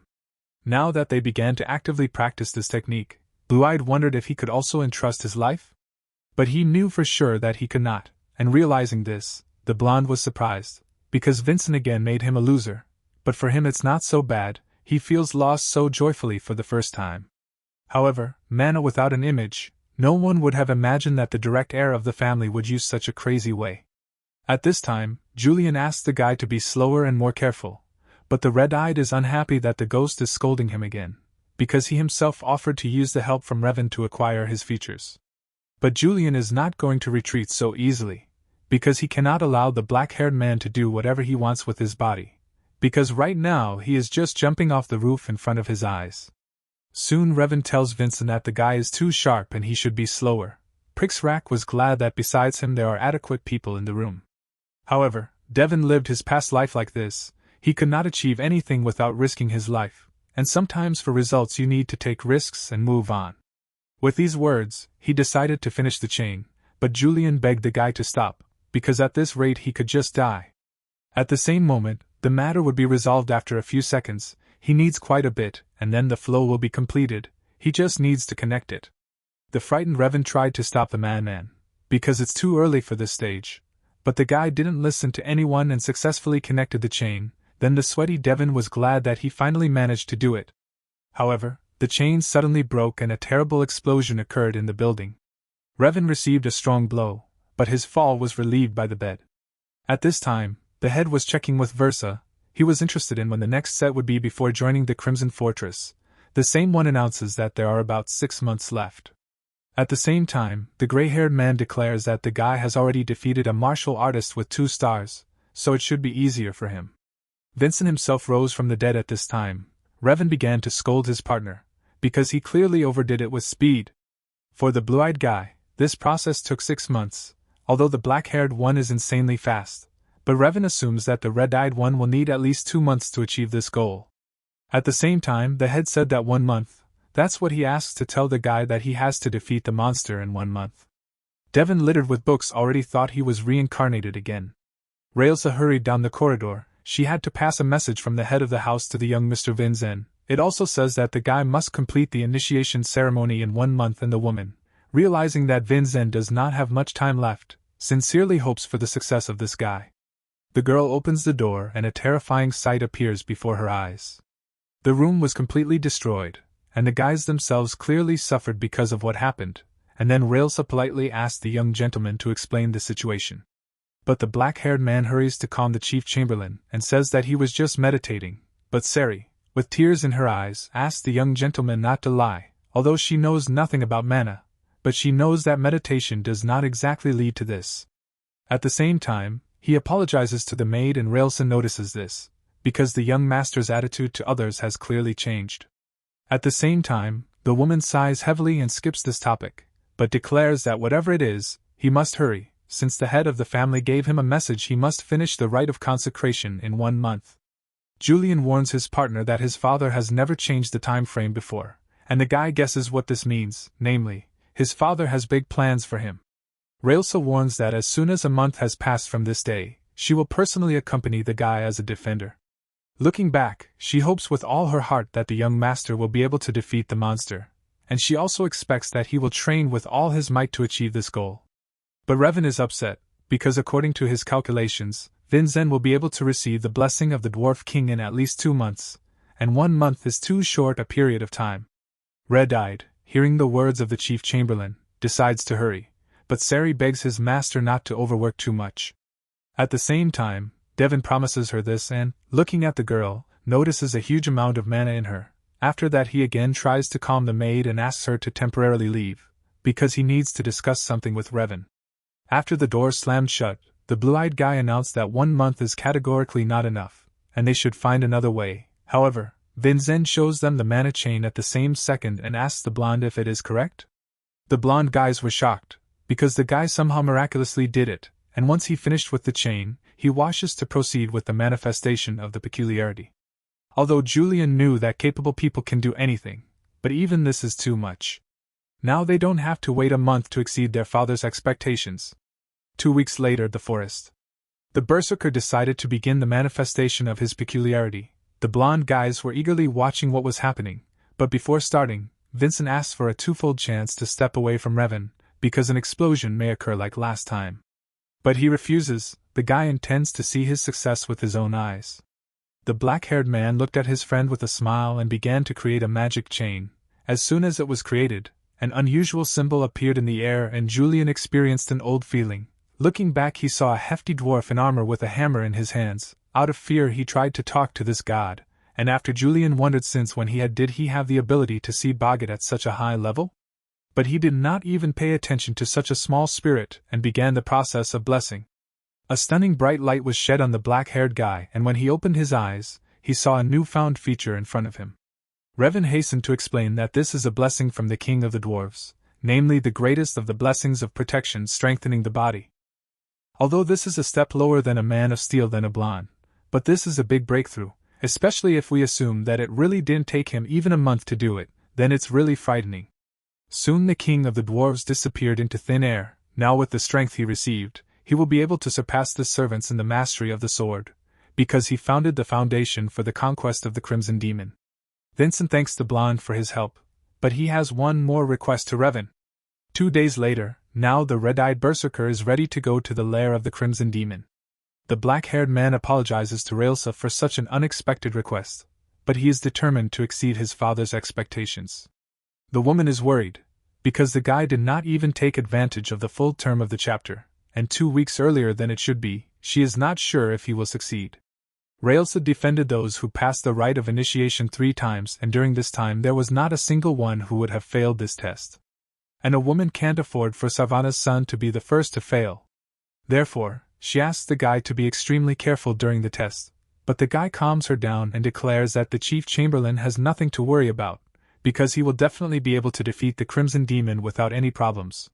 The carriage is heading into the depths of the forest, and there is complete silence inside it, but Vinzen is a little upset, because he does not need a guard on such a mission, but Yulion declares that the woman is here not only for protection, but also to fix the drop flute from the monster and keep an eye on the guy. The dialogue of the guys is interrupted by Railsa. She is interested in whether the red-eyed has studied his upcoming opponent, because having 3 stars and above is the first condition for conquering the Crimson Demon. But the woman believes that the young master has not yet reached this level. Yulion notices that the guy really has never been interested in the Crimson Demon, but he asks those present not to worry. But it's still strange. Apparently Arslan arranged this test, because ironically, the Crimson Demon is the first monster that Daven defeated in his previous life. But the girl continues to insist on her own and asks the guy not to lower his vigilance. At the same time, Vincent wonders why the Chief Chamberlain is trying so hard to help him? To which the woman gives a very simple answer, because it's all because she is a guard and an observer on this test. However, Red-Eye does not pay attention to these words and tries to get to the truth. He can't stop thinking about stealing money. The woman, in turn, says that she simply did not have enough funds, but Vincent assumes that she deliberately showed him this weakness, which he was able to take advantage of. After hearing this, the girl looked intently at the youngster. But he wants to stop this conversation, because if a woman does not want to talk about it, then he is not going to force her. Soon the horse stopped, which meant that they had arrived at the place. After getting out of the cart, the guys carefully looked around. This place is the lair of the Crimson Demon, although he does not have a specific name, but people call these ruins an old temple. The guy does not realize that there is a temple here, but then Rail hurries to tell that this is the memorial of the first head of the Arslan family. It was erected after he destroyed one of the followers of Archdemon Daven. And again Arslan, an old friend and a Crimson Demon, the guy realizes that this cannot be an ordinary coincidence. Taking out her sword, the Chief Chamberlain announced that she was ready to begin the test. At the same second she put up a barrier. The guys were surprised, because it was an amazing mana barrier. It is configured in such a way that only one monster is able to pass through it. At the same moment, a monster with a scythe appeared in front of the young gentleman. At the same time the guy asked to watch Railsa more carefully so that later he would not miss more than one detail during the report. With these words he was going to prove his value to the Adenka family. After the words were said, a crazed demon rushed at the black-haired guy and swinging his scythe, he was preparing to strike the first blow. Yulion warns his partner that he should avoid this attack, and then use the path of the sword, but Vincent does not agree with this advice, because creating a distance will be beneficial for the owner with a longer weapon, such as a scythe. And then the guy decides to get closer. The monster did not expect such actions and he has to hold the defense instead of the planned attack. The Berserker was counting on this. He's not going to let the demon swing the scythe. At the same time, he makes a series of rapid strikes, but they were all successfully blocked. In the fight against an enemy with a large weapon, the best solution would be to come close, and the red-eyed man knew this very well. But in his first real fight at the age of 14, few people could use this tactic so perfectly, and Railsa was impressed by this, because the guy looked like a man who had already conquered the Crimson Demon many times. At the same time, Vincent was impressed by the acquired feature of the Dwarf King, because with the help of it, his endurance greatly increased, and if you consider that his body is untrained, then this is a huge plus. But all this is just the beginning of his search for the path of the sword. At this moment, the guy jumps away from the scythe and jumps away for a long distance. He picked the perfect time to increase the distance. The Crimson Demon is very aggressive, but he must have been very tired due to the support of constant defense, and Red-Eye understands that, apparently, the next attack of the monster must be significant, and also have a lot of gaps. At this moment, closing points appear in front of the guys, which connect the path of his sword.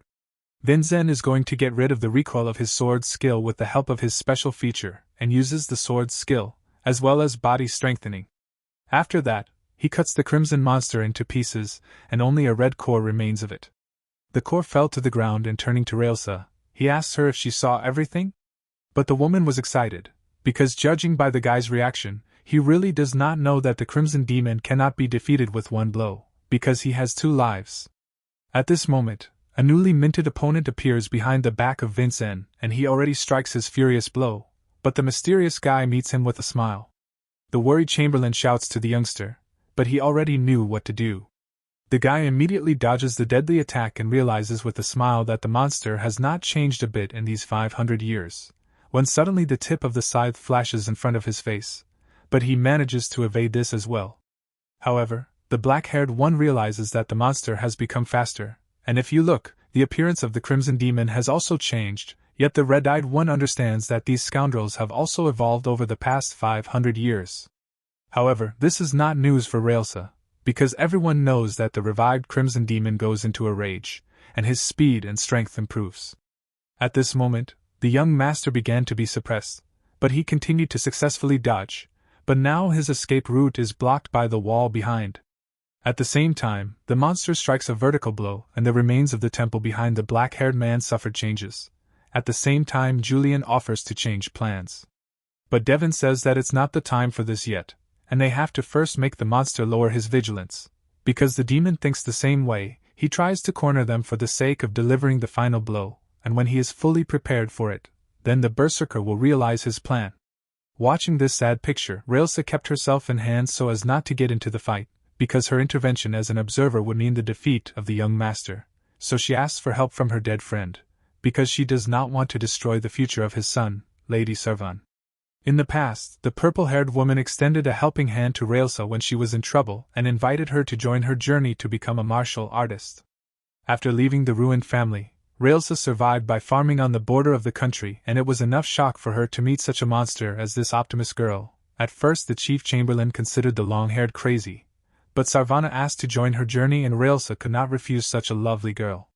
At that time, Sarvana was traveling with Khan and Versa, and they were not against the fact that another traveler would join them. At that moment the exhausted girl believed that she had finally lost her mind due to a head wound during a fight, or maybe she was influenced by Sarvana's bravery, but in the end she joined him in their adventure for the sake of becoming an Aiden legend. It was a wonderful time in which the main characters were Lady Sarvana and they were a great team with her. In her memory she remained impossibly strong and beautiful, she had the power to make people smile. In the hopeless life of Railsa she was a ray of light. But one day Sarvana died. The girl could not hold back her tears, but her mistress left behind her legacy, and then Railsa firmly decided to protect this child from the harsh life of a child, the heir of the main family of Aiden, until he becomes a respected martial artist. However, fate was cruel. The guy was born a loser who had to crawl on his knees in front of his younger ones. Railsa saw it all. For 14 years, she counted hundreds of similar cases of bullying. At the same time, the thought of leaving the Adenka family began to flash through her mind, because she was unable to continue looking at this loser Vinzen, until one day she caught stupid Wilson, who was lying behind the door. The frightened guy hurried to explain himself, and announced that he had acted like a servant of young Mr. Vinzen. And then the girl heard from the impudent man those words that she did not expect to hear in this life, namely, the young gentleman was recognized by the head of the family. Then she finally saw a ray of hope again, and therefore she sincerely believes in her young master. After all, he can't stop at this stage. A crimson monster swung at the black-haired guy once again, and at the same time Vinzen gave the command, and at the same moment a red figure ran out of the forest and blocked this incredible attack, and it was a Revan Adenka. The blonde-haired man barely blocked the Crimson Demon's attack. Railsa was shocked by what was happening. She did not understand where the Revan Adenka came from. Did he really plan to help the young Gosopton in this difficult battle even earlier? Vincent himself gives the baton to his friend and said that he is counting on him. The same one asks the black-haired man to hurry up before he drops his sword. The red-eyed man sits down on the ground and begins to meditate calmly. From what he saw, the chief chamberlain lost the power of speech, because judging by what is happening, she decides that he has completely lost his mind. After all, meditating in such a situation is tantamount to suicide. If Revan is pushed away, and even if something slightly touches the young master, then he will die. But despite this, Revan continues to defend his comrade and repels the monster with a scythe, after which he swings and prepares his next attack. But the blonde is not going to stand still and declares, since the demon did not lose to Vinzen, then he deserves to become his prey. With these glories, the guy uses the peculiarity of the Steel Man and calmly blocks the monster's blow and even manages to mock the Crimson Demon, because his attack turned out to be much weaker than he imagined. But the monster in the red robe continued to strike. At the same time trouble was waiting for the blonde. His sword began to collapse, because the effect of the steel body is not transmitted to the weapon, and this bastard aimed at his sword. At this moment, the demon strikes the final blow and destroys Revan's sword, but now the situation is terrible, because without a weapon he will not be able to protect Vinzen. The demon makes the next attack, but the guy manages to stop it with his bare hands, but it was very difficult for him, his whole body was experiencing maximum tension, and it was getting harder for him to hold this piece of metal with every second, and soon he screamed with a call for help to the sitting Vincent. At the same time, a voice was heard from the side, who praised Revan, after which the black-haired man used the art of sword possession and cut the demon, along with its core. Red-Eyed once again expressed his gratitude to Revan, but he himself was glad to participate in this. At this moment, Railsa takes the young master away and clarifies, was this really the young master's plan? She congratulates him, but she believes that the head will not appreciate such an outburst, because the guy did not act alone, and the chief chamberlain is interested in how he was going to exceed his father's expectations with such a performance. However, the guy calmly responds to Railsa and says that she is getting ahead of herself too quickly, because his performance is not finished, but the chamberlain does not understand what the red-haired man wants to convey. At the same time, Vincent mentions that the woman created a mana barrier so that only one monster could enter, and once the first one died, then the second one should come for them. And the victory that she had just seen was for Revan, so the blonde was able to show his determination. Well, now it's time for Vincent to show himself in action. With these words, the black-haired guy bites the miraculous stone, and at the same second his body is filled with a huge amount of energy. However, Vincent understood that even with the strengthening of the body, he would be able to use the art of swordsmanship only twice, and he meditated in order to determine the effectiveness of the miraculous stone. The moment the monster approached, Black-Eyed once again used destructive sword arts. Only the core remains of the demon. It shows when the monster regenerates, and with such an opponent who has many vulnerabilities, the guy can easily find a way for his sword. At the same time, he uses a double art of sword possession. Seeing this, Railsa was stunned, but soon breathed a sigh of relief, because all her worries were in vain, and then she realizes that her young master is amazing. The guy coughed up blood and barely kept on his feet. Yulion appeared next to him. The ghost was interested in what kind of art Vincent used, that after him the body turned out to be in such a state. However, the black-haired man was in no hurry to talk about it, and said that if there were no peculiarities, meditation or a miraculous stone, then such a thing would be impossible. Seeing how bad Vincent is, the blonde-haired spirit offers to rest, because even if he turns off, Railsa will take care of him. However, the black-haired man does not agree with this, because the real winner is the one who stands firmly on his feet until the very end, and he promised himself that he would never fall. Railsa approached her master, when suddenly a huge circle of summoning covered the area, but the chamberlain did not receive any information about him during the initiation ceremony. A huge monster appeared in front of the girl from a pile of stones, namely this relic of the guard. But the fact that it has not yet been discovered before this time means that most likely it was created together with the temple. The woman officially introduces herself and says that she is a servant of the current Adenka family. After that she demands that the guard tell about his mission to a member of the main Adenka family, and show due respect. But the stone monster did not pay attention to the words and began his attack. Railsa's appeal was useless. She realized that the relic was functioning improperly, most likely because of its ancient age. At the same time, the chief chamberlain asked the young Mr. Revan to take Vincent and leave here, after which she was going to confront the stone monster. Railsa, entering cold-blooded mode, used the art of wielding the Beladian sword, the 7th chapter. At that moment, a huge explosion occurred from the back of the guys. They turned around and saw a terrifying sight. Railsa was swallowed up by a stone monster, but a moment later the snake was covered with ice, and after the impact it crumbled before their eyes. This was the level of 7 stars. However, the exhausted Vincent says that's not all, but the blonde does not understand what the guy is talking about. At the same time, the black-haired man pointed to the place and struck a blow that flew near Railsa, after which the young gentleman lost consciousness. Looking at this, the girl could not understand what was the matter and why the boy sent his sword into the void. Turning around, she noticed the tiny beetle. This was the real form of the guard. Without having time to look back, the beetle headed for the children. At the same time, the chief chamberlain did not have time to think and, sitting down, she used her blessed feature of the Milky Way Wanderer. At the same second, the figure of a girl appeared near the guys and an attack flew in front of Revan's face, cutting the guard. Then she clarified the condition of the two. But still she could not feel the presence of the true form of the guard. She assumes that most likely this is due to the fact that the building is very old. However, her young master noticed him and Dade warned her in such a state, but she couldn't figure out how. At the same time, Vincent distracts the chief chamberlain from these thoughts, and says that most likely this is what the guard was protecting, An ancient chest stood in front of their face. Railsa opens the old treasury and takes out the guard's bone, saying that this relic was most likely left by the first head of Arslan. Yulion also did not stand aside and told the red-eyed that the dragon bone is an incredibly rare magical relic. It is a priceless treasure. Vincent himself suggested that this is the reason that Arslan created the rite of initiation. Soon, Railsa got down on one knee and offered to take the relic to her young master, because a large number of swordsmen from the Adenka family passed this ceremony, but it was Vincent who managed to find it, so it should belong to him. But the guy is in no hurry to accept such a valuable gift, because such a trophy should be given to the family through the church, and the girl can get into trouble if someone finds out about this trick. But the woman declares that she will cope with this issue. At the same time, Red-Eyed offers to act a little differently. He takes out a sword and cuts the trophy into pieces. From now on he will be an accomplice to this crime. He wouldn't have been able to get this treasure if it wasn't for Railsa, which is why he asks to take her half. The grave of the heads of the Adenka family, the cemetery of swords. The chief chamberlain came from the ceremony and informs the head that young Mr. Vincent has successfully passed the rite of consecration, but Khan says that such information should be reported to the church.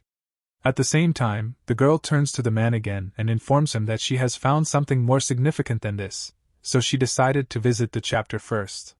The man can't wait to hear the details. At the same time, Railsa says that Ravana Adenka was influenced by a young gentleman, and the blonde youngster even risked his life to resist the attack of the Crimson Demon. In addition, she reports that young Mr. Vincent successfully coped with the conquest of the monster. But the head is not satisfied with such news, because judging by what he heard, it was possible to understand that the task was too difficult for Vincent, and that is why he had to use such tricks. But the woman says that this is not all. After that, the black-haired guy alone defeated another Crimson Demon, and he also found a dragon bone left by the first head Arslan. The woman claims that now she has only half in her hands, which the young gentleman shared with her. However, the head was surprised. He repeated the word shared, and clarified, did Vincent do it himself? The girl confirms the words of the head as if nothing had happened and repeats that young Mr. Vincent cut the bone with his sword.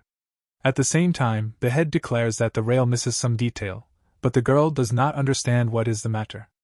At the same time, Khan orders her to break this dragon bone. Confused, she puts the object on the ground and strikes a normal blow, but nothing happened. Seeing this, Railsa apologizes to the respected ancestors of the Adenka family and asks them to forgive her for this impudence. With these words she uses her most powerful ability, the North Wind. At the same time, the bone was covered with ice, but immediately freed from the ice offset. Railsa could not understand what was going on, because she used her strongest attack. At the same time, Khan said that only a blacksmith of the highest class is able to break a dragon bone. At the same time, glancing at his father's sword, the head thought that his turn would soon come. At the same time, turning his back to Railsa, he asked the girl to take care of his son, because as it turned out, he has a special power. Wilson appears on the threshold, all in tears, but the maid asks him to be quiet, because the young gentleman needs rest. But the guy can't calm down, because after Vincent has passed the initiation ceremony, Wilson will have to go to the Crimson Fortress with the owner, but he is afraid of this place, because the Crimson Fortress is full of scary monsters and even more frightening martial artists. At the same time, Sari is surprised and says, is the street thug Wilson afraid of monsters? But while the servants are having fun, Vincent is interested in something else. Then he turns to Yulion. Has he not noticed the mana emanating from Sari's body yet? But the ghost does not feel anything like that, and also he has lived with her much longer than Daven, and he is sure that he would have noticed it. But the black-haired man himself is sure that he saw a similar flow of mana 500 years ago. At the same time, he decides to find out what name the maid has, and she immediately replies that she comes from a ruined Hisley family. At the same time, this confirms Vincent's guess, as he thought the girl has a magical body. However, this is the first time Yulion hears about the Hisley family, and has also not heard anything about the magical body. Vincent hurries to explain all this to his young friend. He tells that the Hisley family studied mana and the body, and it was they who learned about the existence of the divine sacrum at the time. And also this family has an ability, and it is called a magical body. Like the divine sacrum, it allows you to fill the owner's body with mana. Yulion was surprised, because if this is the case, then a magical body can prevent death from a rotting sacrum. At the same time, the black-haired man asks if the girl knows anything about the Hisley family. For example, is there a head? Sari clamped down, and then Wilson intervened in the conversation, who asked if the young gentleman knew the reason why Sari came to the Adenka family. At the same time, the maid lowered her eyes and began her story. Her grandmother died and she was the only relative Sari knew. Hearing this, Vincent apologizes for his tactlessness, but the girl says that everything is fine. However, I wonder why a family with such abilities went to the bottom. The answer is one: most likely it is the tricks of the Samion family. If they were really trying to hide the existence of the divine sacrum, then first they had to shut the mouths of its discoverer, namely the Hisley family. At this moment, the girl remembers that there was another person from this family whom she knew, but she had already died. Namely, it was the mother of young Mr. Vincent, Lady Sarvana. She was also from the Hisley family. However, Winston, along with Julian, hears this for the first time. At the same time, Sari says that apparently because of this, it is not forbidden to mention the name of Lady Sarvana, because the head always looked sad when he heard her name. The black-haired man's mother has always hired people without discrimination, even from broken families, and these servants in front of the young master are also here thanks to Lady Sarvana. Especially the head chamberlain. She was at rock bottom until Lady Sarvana personally brought her to the Adenka family. Hearing this, Julian notices that his mother was an amazing person. Vincent also realizes that this is most likely why Railsa is looking out for him. At this moment, the chief chamberlain knocks on the young gentleman's room and opens the door. She informs Vincent that Mr. Revan is leaving. Daven comes to say goodbye to his friend. The blonde-haired one can't stay here forever. Besides, he has already helped kill the Crimson Demon. But Vincent declares that he has one more request, and Revan, hearing this, immediately became animated. Vincent asks him to look into the history of the Hisley family 500 years ago. Then the guy with a grin remembers that vulgar book on which Vincent studied and says he will gladly fulfill this assignment, after which the guys say goodbye and Revan leaves the estate. At the same time, the black-haired man turns to Rails and declares that he has learned something new about his mother, and wants to know if the woman's kindness to him is true, a way to repay his late mother? Railsa says that everything is true. At the same time, the black-haired man asks the girl for a favor. He asks her not as Sarvani Adenka, but as Vincent Adenka, namely, he wants the chief chamberlain to train him until he goes to the Crimson Fortress. He insistently asks for it as a martial artist. At the same time, Railsa closed her eyes and mentally turned to her late mistress. She did not know if she could shine her loyalty to young Mr. Vincent, but she knew that she would never hear the answer of Mrs. Sarvana. At the same time, she apologizes to her for her weak determination and declares to Vincent that the training will be cruel, but Red-Eyed was counting on it. The training ground of the Adenka family. The chief chamberlain explains to the guy that the guy can get a feature without having an image, but for this he must link the chain with mana and with the feature. After that, Railsa says since the guy asked her to train as a martial artist, she will not tell him everything just like that. The girl took the sword, but Vincent is surprised that she did not take her sword, which she used at the initiation ceremony. The girl says that her sword's name is Black Moon, and he will be able to meet him when he becomes worthy of it. Now the black-haired man has 5 months before leaving for the Crimson Fortress, and if he manages to wound her at least once with his strange way of the sword, then she promises to give him her peculiarity. After these words she smiled maliciously, and wished him good luck. However, the black-haired one is worried. Didn't she see what he did to Revan? At the same moment, Railsa appeared in front of him and asked the young man, is she really so similar to the young Mr. Revan? At a loss, he strikes, but the girl easily dodges such a thing. The woman with glasses claims that she is also familiar with the power of the sword path, so she is not going to give him a chance to use it. Daven realized how dangerous this seemingly harmless woman was, because just a second ago she was aiming at his head. It was very dangerous. Soon, Railsa says that she has heard that the young gentleman has become friends with the priest Daven, so she offers to ask him for help if she needs it. At the same time, Winston notices that she is too cruel. In response, Railsa smiled, because she had warned that she would not make allowances.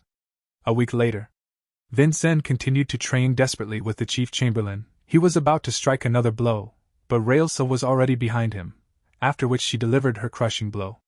The guy was driven into the ground. The woman offered to stop there for today, because 2 attacks of his sword technique in a row is the limit of Vincent, and if they continue, it will only bring new injuries.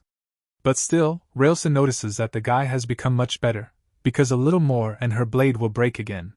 During these trainings, she has changed a huge number of swords, so she decides to complain to the blacksmith.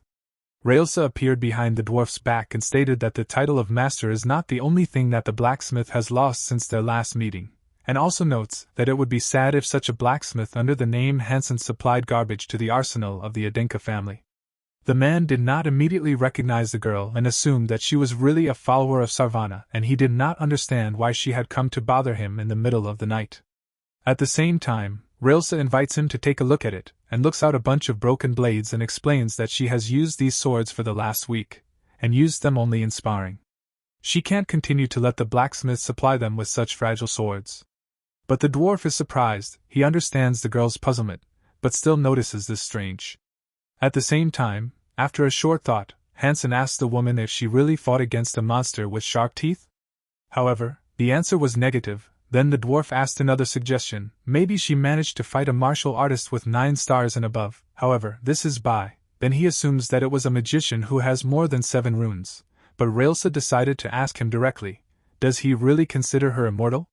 At the same time, unable to endure these questions, he says that Vidal Hansen will take this person for a great sword, but she fought against the Crimson Lotus, which is in the hands of young Mr. Vinzen. Hearing this nonsense, the man flared up. He did not understand why such a loser had a Crimson Lotus at his disposal. Soon Railsa let the boy. He did not understand why he came to them at such a late hour. At the same time, the girl apologized for such a late meeting, but she could not do anything about it because the gentleman in front of him wanted to see the Crimson Lotus very much. However, Hansen chuckled and said as if there was a reason why he couldn't see his creation. The sleepy guys were shocked by what they heard, and Yulion realized in his pajamas that the dwarf in front of them was the great smith Hansen. He is the person who, if desired, can even summon the Khan, that is, the head of the clan. The ghost explains to Vinzen that the dwarf is a long-time friend of his father and a former master associated with the Adenka family, but the black-haired one does not understand why the dwarf is a former master and is interested in what happened. Yulion reports that a few decades ago he stopped making great swords and focused on producing a large number of ordinary swords. Other blacksmiths looked down on him because of his obsession with money, as a result of which the dwarf lost his honor and place in the Adenka family. After hearing this, Winston says that this blacksmith is incredible, but Yulion does not understand why. At the same time, the black-haired man explains that many people were able to survive thanks to this man. He prioritized the survival of other people and not his honor. At the same time, Vinzen respectfully bowed and introduced himself to Master Hansen, as manners suggest. However, hearing that he was called a master made the blacksmith laugh a lot, and he noticed that the guy knows how to suck up to others. However, Vincent said that he did not belittle the blacksmith, because the master chose the right path. After hearing this phrase, the dwarf remembered a long time ago, because once the current head of the Adenka family told him exactly the same words. Khan knew that his friend would be criticized because of such a decision, but he is sure that this is the right way. Khan noticed that apparently they have it in the family. At the same time, the blacksmith says that he previously considered the 7th son ugly, but he suspects that these were false rumors. Vincent decided to take such dubious words as a compliment. The next day, Vincent came to the blacksmith to visit the great master and show his unusual technique. Seeing her, the dwarf was surprised, because this strange style of swordsmanship is similar to the technique of the hero king and the great demon from legends, and this is very good. Now it became clear to the blacksmith, the boy was given the Crimson Lotus for a reason. After demonstrating his abilities, the black-haired man asks if what is shown is enough. The dwarf declares that this is quite enough, almost enough for him to make a sword for the young master, but he lacks one detail for this. Hansen has long looked at the project of one sword, but for him he needs a rare ingredient. After hearing this, the boy declares that he will buy it. However, not everything is so simple. The dwarf says that this thing is too valuable and rare, which is why it cannot be bought for any amount of money, namely he needs a mastodon horn. The guys looked at each other in surprise, and soon a rare object appeared in front of the great blacksmith. Seeing the horn, the man could not restrain himself and almost shouted, but Vincent stopped the blacksmith at the time, telling him that this was secret information and only his father and Railson knew about it. Having calmed down, Hansen assumes that they were destined to meet and agrees to make a sword for Vincent, but the black-haired man is interested in something a little different. He asks if it is possible to add a horn to the Crimson Lotus instead of creating a new sword. After all, this sword symbolizes the beginning of his father's career, and he also likes the Crimson Lotus very much. At the same time, the dwarf grabs a sword and promises to insert the horn into the crimson lotus, after which he tells the young master to return in 3 weeks. 3 weeks later. The guys were standing in front of the forge and were shocked, because the workshop was engulfed in fire. Sari was terrified and red-eyed asked her to come to her senses. Soon he decides that he must save Master Hansen, but Yulion did not understand how the guy was going to save him, because he would not jump into the fire. The black-haired man knows that his sword attacks will cut through anything, so he's going to break through the door and get inside quickly. The ghost tries to reason with the guy and asks him not to commit rash acts, but Vincent was already determined and was not going to stop in the face of danger. Once inside, Yulion notices the blacksmith and points to him. Master Hansen was lying in the corner of the forge. The fire actually swallowed him up in its embrace. The black-haired man tries to reach the man, but the dwarf was unconscious, when suddenly Yulion notices something strange, namely a crimson lotus. It looks as if the building was filled with fire mana, while Vincent suggests that the dragon bone was much stronger than Master Hansen expected. At first he decides to take the man out of the burning building, when suddenly the fire boards fall in front of the boy's face. Now Vincent does not know what to do, because the exit is blocked. If the guys do not do anything, they will be consumed by fire, which is why the black-haired man turns to his friend and asks for advice from him. Then the blonde-haired man in a hurry asks Vincent if he knows any protective techniques. Julion's idea is to wait out the fire, because even a dragon bone can't keep the fire going forever. At the same time, Red-Eye declares that he has some sword technique that is completely designed for protection, because he is not only Vincent Adenka, but also Daven Samion. With these thoughts, he uses the Samion sword technique. The first chapter is the Destroyer of Mild Steel. A soft sword destroys steel, and the quality of its mana depends on desires. Slowly it strikes the fire that is near it with a quiet sword. This is the first chapter of the Destroyer of Soft Steel.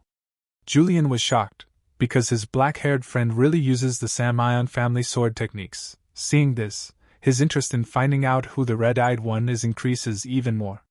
Soon the fire went out, and they barely survived. The dwarf coughed and regained consciousness. The first thing Hansen wants to know is how the guy used the Samion family's sword technique. But Vincent notices that if Hansen is talking complete nonsense, then he must be completely fine.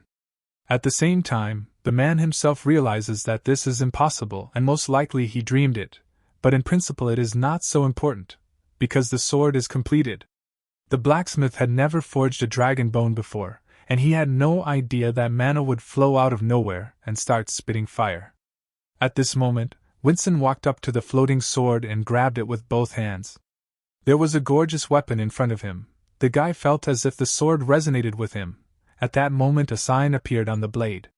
The dwarf distracted the young gentleman. He wondered why Vincent stood rooted to the spot and did he really not like the end result? However, this is not the case at all. This sword has become much more incredible. At the same time, Yulion noticed something amiss. Because if all the events were arranged by the head of the family, Arslan, then how could he not have known that the dragon bone would behave like this, if the spirit in Arslan's place would have left some clue along with the bone? At this moment, the red-eyed man again turns to the blacksmith and asks if he can make him a new sword? Hearing this, Hansen assumes that the young master still did not like this sword. However, this is not entirely true. The guy is sure that since the dwarf made one sword from dragon bones, the next one will be even better. The dwarf assures that it will take time, because he still has to clean up all this mess, and besides, they no longer have such bones left, and Hansen assures Red-Eye that he will be able to see such a rare thing again during his lifetime, but the guys only grinned when they heard this statement. Soon another piece of dragon bone appeared in front of the blacksmith. It was brought by Raelsa as requested by her young master. When he saw the horn, the man could not restrain himself and almost shouted, but the girl stopped the blacksmith at the time, telling him that this was secret information and only the head of the family knew about it. Having calmed down, the gnome expresses his surprise, because he did not expect that the follower of Sarvana would undoubtedly give up the dragon bone for the sake of her young master. Taking it, Hansen assures her that although he does not know how long it will take him, he is going to make a perfect sword with a dragon bone. Returning from the forge, the girl was completely immersed in her thoughts. She blames herself for giving up halfway and almost abandoning the legacy of her mistress. However, she could not have thought that the guy had grown so much, she is extremely impressed by this. Railsa's thoughts are interrupted by a black-haired boy. He apologizes to her for taking away the donated part of the bone and now awkwardly asks how he can make amends to her. However, the girl assures the guy that she is not worth it, because she received payment for this dragon bone 14 years ago. After all, when Vincent was born and perfected as a martial artist, these events are the most valuable reward for all her efforts. Upon hearing this, the guy takes the blade out of the sheath and assures the girl in front of him that she will be overjoyed. He had thought about it before when he defeated the Crimson Demon. About the way in which he will be able to defeat Railsa, a 7-star martial artist, and now he intends to defeat her today and learn her feature. At the same time, the girl with a smile on her face repeats again that she is not going to succumb to the young gentleman. An incredible duel was taking place in the courtyard. Soon during the battle the brightest light appeared that struck Vincent, so everything around was frozen. The alarmed boy heard the voice of the approaching princess. She said that this was not enough. The girl reminds the guy about his recent words, but she believes that Vincent is not even close to victory. With this speech she strikes her blow, but the red-eyed one barely manages to block it, and as a result, a powerful explosion is heard. The head chamberlain was genuinely surprised that the guy was able to block her blow, because she used mana equivalent to 4 stars. In addition, her sword and the young master's sword remained intact. Usually such an amount of mana breaks the blade. At this moment, the guy has already found a way for his sword and strikes back, but the girl manages to jump away. But she notices that this time the red-eyed one uses completely different flows and power. Seeing this, she wonders what kind of power the Crimson Lotus has at the moment. Soon she notices the mark on the sword and realizes that this sword will not break, because thanks to the peculiarity of the Dwarf King, the Crimson Lotus absorbs all vibrations and blows. Now the sword can absorb the characteristics of its owner. This is the new power of the Crimson Lotus. Railsa tells the guy that the sword has clearly become stronger, which is why she will try to be even tougher. At that moment, the girl disappeared from the Berserker's field of view. As a friend, he felt her presence behind him, but he understands that he cannot let her speed fool him, so he decides to just feel the mana she uses. Soon he opens his eyes and strikes, but swinging his blade, the girl declares that the guy did not guess. But the guy with a smile on his face grabs her sword with his bare hands. He knew that Railsa would aim at his back. The white-haired girl was surprised by this. Besides, she is surprised that the guy will learn to track her movements after 1 month. At this moment, Vincent uses a variation and strikes a double blow with the sword. Chapter 1. The King of the Dwarves.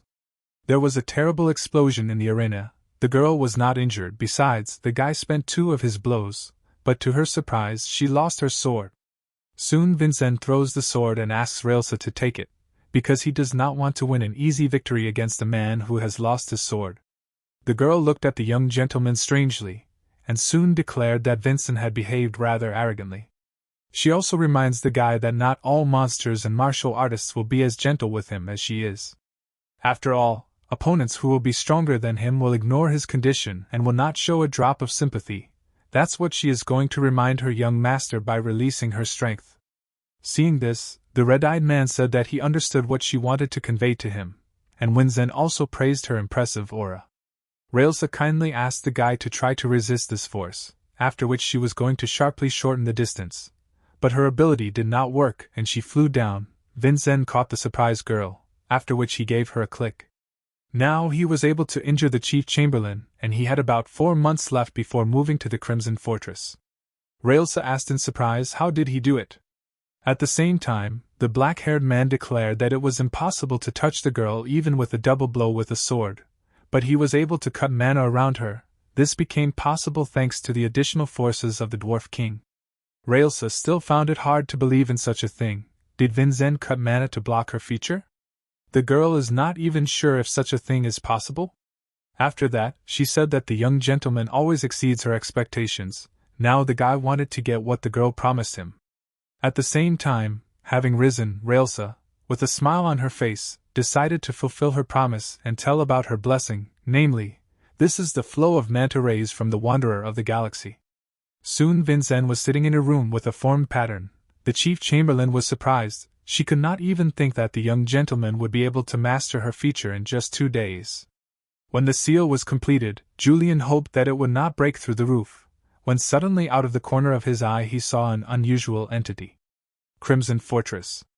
A man asks a girl why she continues to do nothing and does not do her job.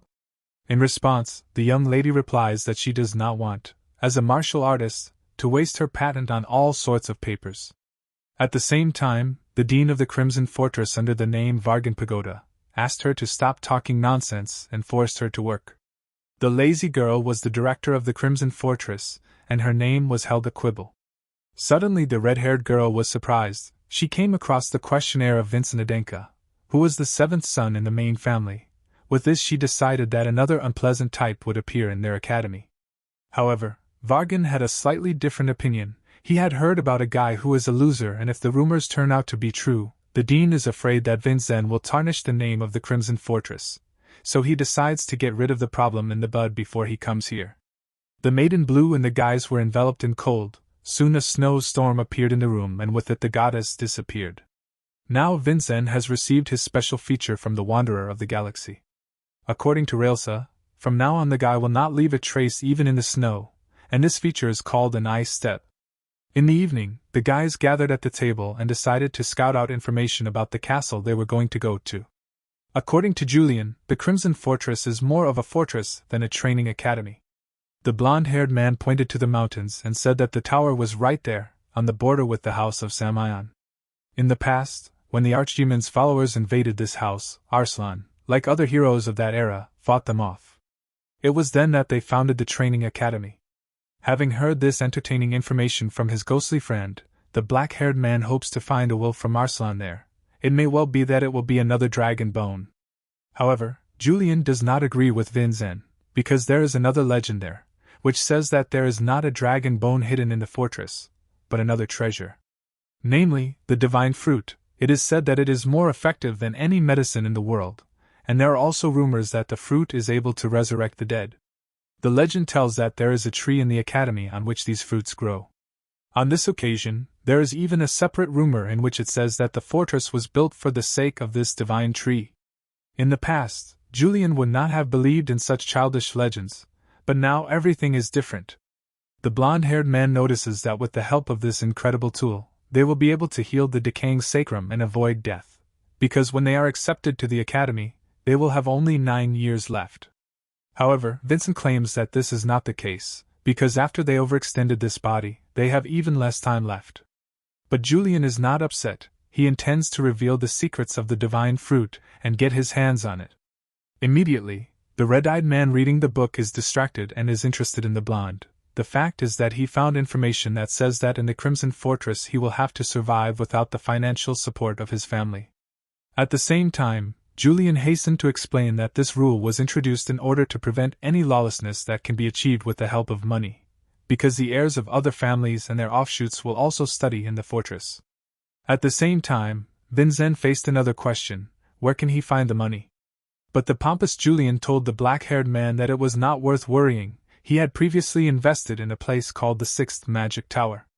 If the Adenka family and Samion are known for their swordsmanship, then the Sixth Magic Tower is famous for its elite magic training.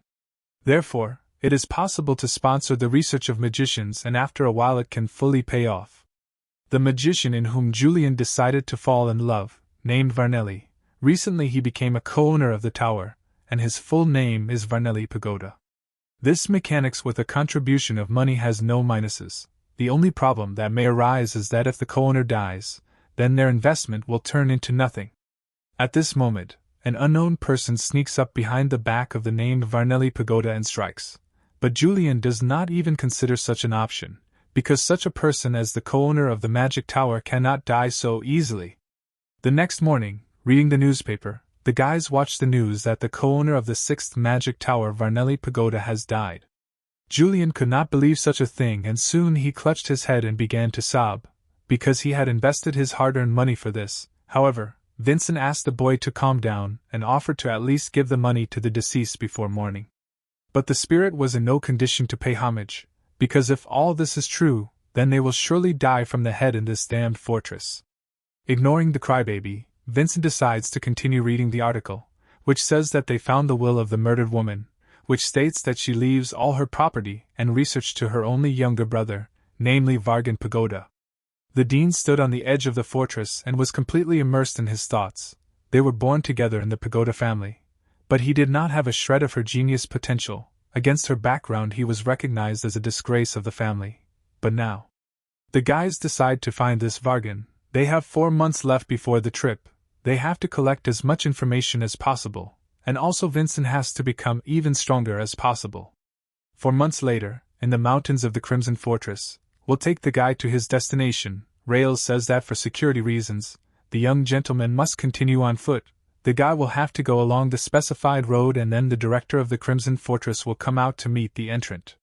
Vincent doesn't even know how to thank a woman for everything she has done for him. The guy is sincerely grateful to her, but the girl says that it's not difficult for her. At the same time, Red-Eyed assures the girl that his mother would be of the same opinion. If it were so, Railsa would cry with happiness. At this moment she wishes the boy good luck and asks him to take good care of himself. After that, their paths parted and the guys headed to the Crimson Fortress. The dean stood over his director and informed her that a young gentleman from the main branch of the family was due to arrive soon. But the girl was not too happy about this, because it was not in her style to behave formally and see people off. At this moment, a crystal lights up on the table, which says that in recent days, a monster has invaded residential buildings in the district and citizens need the help of the director. Hearing this, the girl was inspired and jumped up. She said that she was obliged to go there, because her duty as the director of the academy is to protect the inhabitants of the fortress. However, this is not the case, and a confused voice from the magic crystal says that this is a weak monster, so they only need a few swordsmen. But the girl did not care. She was already sitting on the window and was ready to move out in order to carry out such an important assignment. But before she left, she turned to Vargan and said that she was leaving the direct heir of the Adenka family to him. The guy didn't even have time to object, as the crazy girl jumped off the window and left him alone. Having seen such a sad case, the subordinate asked the dean what they should do with young Mr. Vincent. At the same time, Vargan declares that he himself will go instead of this stupid, teleporting soldiers meet him, and the black-haired man hurries to find out where Vincent is now. At the same time, having served Binkle to the dean, the guys announce that the guy is in that direction. Having looked, he was sincerely surprised, because the chief chamberlain of Rails appeared before his eyes. Vargan heard that Vincent was good for nothing, and then he wondered if the guy was really so useless that such a strong man was needed to protect him. The soldiers are interested in what to do with the exam and whether they should reduce the complexity, but the dean declares that there will be no changes and he is going to personally monitor the process. He was going to get rid of the boy anyway, before he had a chance to join Baygrav. The fortress, and now was the ideal moment for this. At this, Vargan Pagoda announced that the first exam is declared open and the conquest of the illusory monster will begin right now. Meanwhile, Vincent, along with his servants, continued to climb the mountain on foot, when suddenly a bright light appeared near the fortress, and soon the roar of wild monsters could be heard in the snowy forest. Now it became clear to the black-haired boy that the exam had already begun. However, this is only in his favor, because it's time for him to experience the result of his hellish training with Railsa. With these thoughts he took the blade out of its sheath and was ready to receive a warm greeting from this academy. Wild eyes could be seen right in front of the black-haired young gentleman in the thicket of the forest. The strongest predator in the snowy mountains region stood in front of him, a blue-eyed white tiger. Wilson was very scared when he saw the tiger, and therefore did not want to come here, and Sarah was also trembling with fear when addressing the young master. Our hero tells Sarah and Wilson, when he disappears from their field of vision, let them run as fast as they can to the Crimson Fortress, without looking back. The girl did not immediately understand the young master's order, but before she could really ask again, he ran away from them and distracting the tiger's attention to himself. If this is the blue-eyed white tiger he knows about, then the animal will chase the fastest target. After that, the tiger turned all his attention to the guy and chased after him with a roar, which Vincent was pleased with because he was able to capture the tiger's attention. But almost immediately he notices that something seems wrong to him, even though it is a blue-eyed white tiger, but it does not look like him. He had a feeling that this beast was not alive. But this will not affect the fact that he will overcome him, as abruptly our hero begins to stop turning to the tiger, and prepares to meet him. The tiger rushes at him and the guy has already formed the sword line preparing to strike. Suddenly a second absolutely the same tiger appears. Vincent did not expect this, and he decides to use body strengthening. As a result, he manages to evade 2 tigers and jump into a tree above them. There, Yulion addresses him, drawing his attention to the mountain, where there were several more tigers. In total, there are 18 of them, and it will be impossible to kill them all with only 2 perfect sword strokes, our hero decides. Vincent notes that this is strange, since blue-eyed white tigers do not move in groups. They are the strongest predators, so there is no need for them to do so, and although they are carnivores, they do not tolerate the smell of blood. Perhaps they are just illusions created with the help of magic, suggests the young master. And we are shown how Vargan Pagoda holds the created spell circle and wonders if the guy noticed it. Nothing will change anyway, it's high-ranking magic that summons illusory monsters. If there is only a small difference between real tigers and these illusions, Vargan argues. These tigers are even smarter because they are controlled by a human, and what will the worthless 7th son of the Adenka family do? Our hero thinks that if they can hold out, they will soon run out of mana, because they are created from magic. And it is unlikely that their creator uses a binding element, after which Yulion wonders what it is. Vincent explains that this is a method by which you can use several spells of the same type at the same time, and instead of several spells, a person can create one as a binding element. As a result, it can multiply this spell. This method is much more effective, reduces a significant amount of mana used. Therefore, if Vincent finds the main illusion, then all the others will disappear. The ghost asks him how he is going to do it. He will be able to find it, because it is controlled by a person. In such cases, the real beast is ahead of the rest. But a person will try to protect the connecting element, and the one that does not move on the top of the mountain is this element. Then our hero jumps down from the tree and simultaneously activates the feature of the Galaxy Wanderer. The tigers were already meeting below when suddenly our hero began to run through the air. It was an icy walk. This greatly surprised Vargan, since this was a feature of Railsa, and he did not understand how this was possible. As a result, the guy appeared in front of the binding element in an instant. The guy was convinced that the binding element of this spell was hidden behind the 2 tigers. But Vargan is not going to lose. It is not so easy to hit him, and he will not let the steam pass. The caster launches 2 tigers from the front to attack the young master.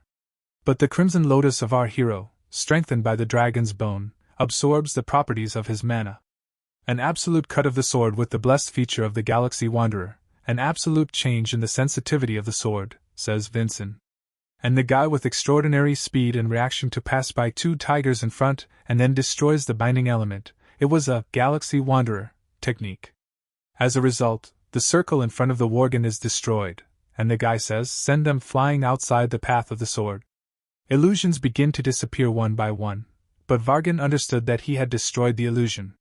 He has disconnected the real mana chain that forms magic. He has a deep understanding of magic. And the man wonders, Vincent Adenka, what kind of a scoundrel is he? In turn, the guy wonders if the examiners of the Crimson Tower are satisfied?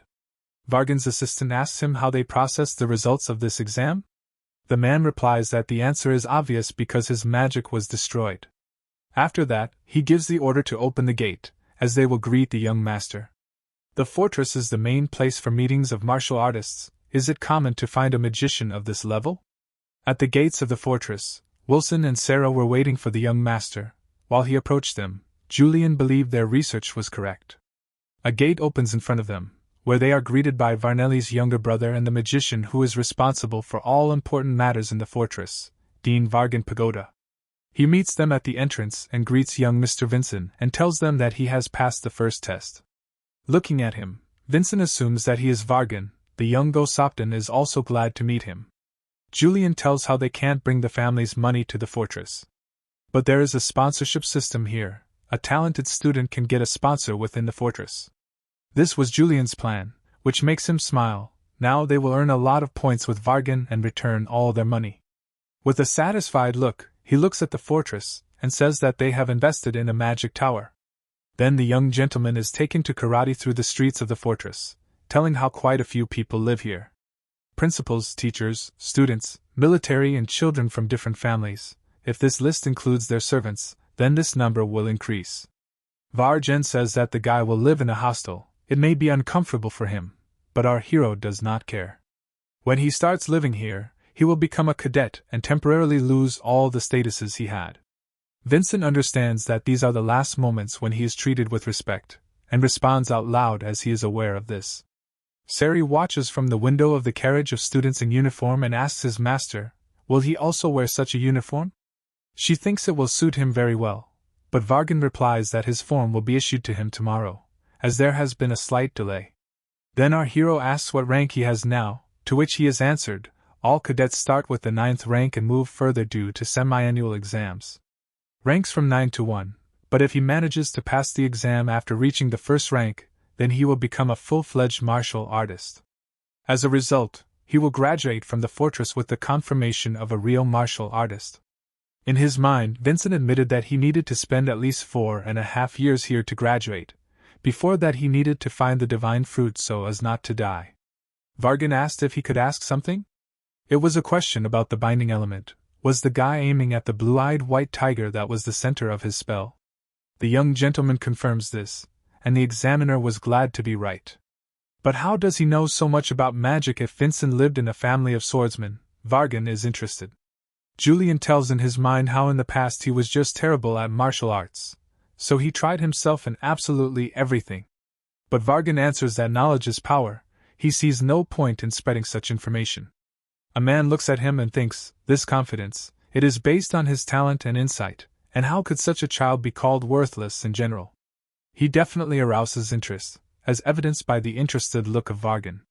Then the young gentleman remembers what he wanted to know and asks how he can get the divine fruit.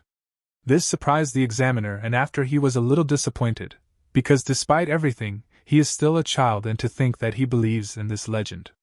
Vargan says that the divine fruit chooses its owner by itself. Probably the young master will be able to stumble upon it by chance if he devotes himself to his search. Yulion thinks the dean thinks it's a legend, too, and Vincent understands how difficult it will be to get information. After that, the carriage arrives at the place of the 9th rank dormitory. Vincent's servants will live on the ground floor, and he will stay on the 3rd floor, in room number 5. Vargan issues a sun badge indicating that the young gentleman is a cadet of the 9th rank. After which the dean says, a humble respect for absolute glory, this is a greeting in the Crimson Fortress, and the young Gasopodan repeats the greeting to the dean. After a couple of minutes, Vincent comes to room number 5, and opening the door he is met by other cadets who stood still and said nothing. They were scared and tense. Because of this our hero did not understand what was going on. Maybe he did something? Yulion wasn't sure about it. Suddenly someone turns to the guy with the words, just look who it is. Yulion recognized the voice. It was a cadet of the 9th rank, a representative of the main Adenka family, the 6th son of Malone Adenka, who called the guy a worthless younger brother. Vincent asks Yulion who this stupid big guy is and why he feels bad. This is their older brother, Malone, the 6th son. He bullied Yulion the most and even forced him to eat leftovers. Hearing this, our hero suddenly feels bad. This is a memory, after all, it was not a figment of Vincent's imagination. My brother mocked the weak every day at the expense of his strength, and it seems that he continues to behave like this even now. Since he is defaming the honor of the Adenka family, does Yulion mind if Vincent scolds him a little? Yulion is furious when he sees his older brother, and of course gives permission to destroy him. He takes his older brother by the hands and tells him how long they have not seen each other, and the younger one did not think that he would meet him here, and how glad he is about it. The older one is a little puzzled, says the same thing, but doubts that they are close enough to talk like that. After that, the younger one says how he cannot even imagine that it has been so much time since the day the elder left home, and he is still the 9th rank. Saying this, he has a smile on his face showing how pathetic his older brother is. The elder was very annoyed by this, and he calls Saizen to him, who quickly approached him. After that, he slaps him on the cheek with all his might and asks how he watches the newcomers. Is he allowed to behave like this next to a representative of the main family? And the next time his junior tries to climb up, Saizen will answer. Scared and beaten, Saizen agrees with this while trying to hold back tears. Vincent, watching this, understands how terrible his brother is and to think that this man is a descendant of Arslan. Suddenly, our hero became clear, as if he saw Kajin in front of him. Yulion noticed how Vincent began to approach his older brother and tried to call him, but he did not answer. The guy takes him by the shoulder, and the older one asks what he needs and does he really have something to say? Without letting him finish, the younger brother punches him with all his might, which plunged Saizen and the others into a big shock. The older brother, who was already in a big rage, asks if little Vincent really missed his brother's whip so much. The elder is preparing to strike back with all his might, but our hero has learned something in this era. He calmly dodges the blow and grabs Malone by the clothes, since in this era, a penchant for martial arts is not considered the most important. Grabbing him by the clothes, he throws the elder through himself with all his strength and throws him to the floor. Then he asks the other cadets to listen to him, and tells them that the only fear they are allowed to feel as a martial artist is respect. That's why he urges them to overcome their fears. This is the only way they can go as martial artists.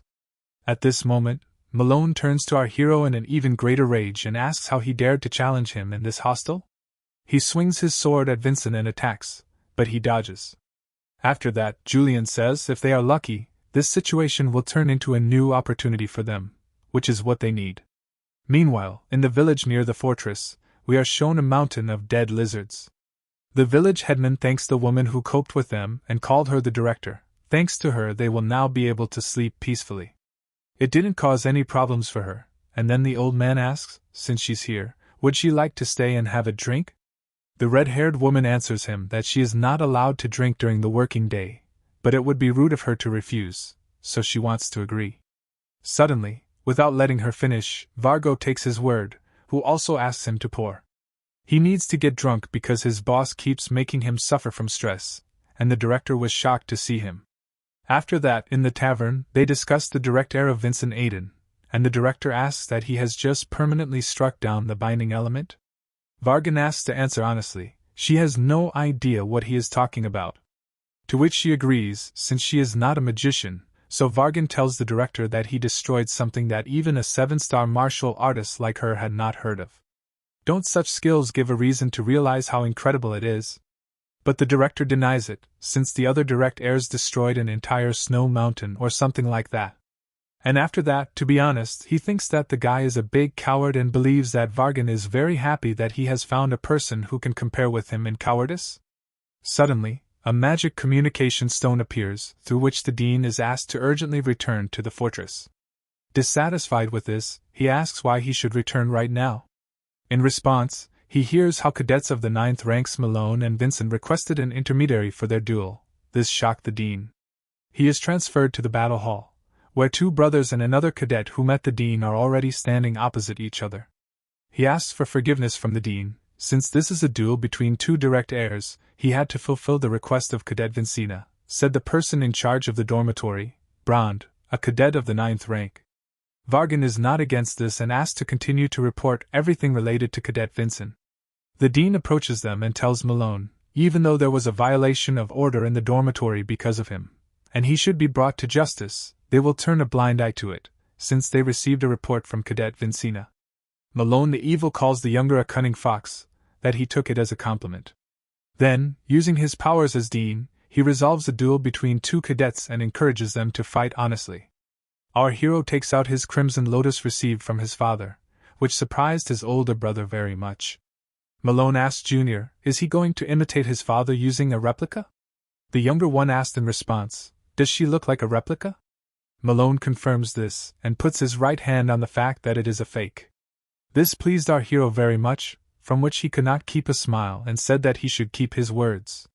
The elder says in response that very soon he will force him to surrender, and causes the blessed peculiarity of the Daughter of Fear. He uses suppression, as a result of which all the cadets and Sari watching them began to tremble with fear.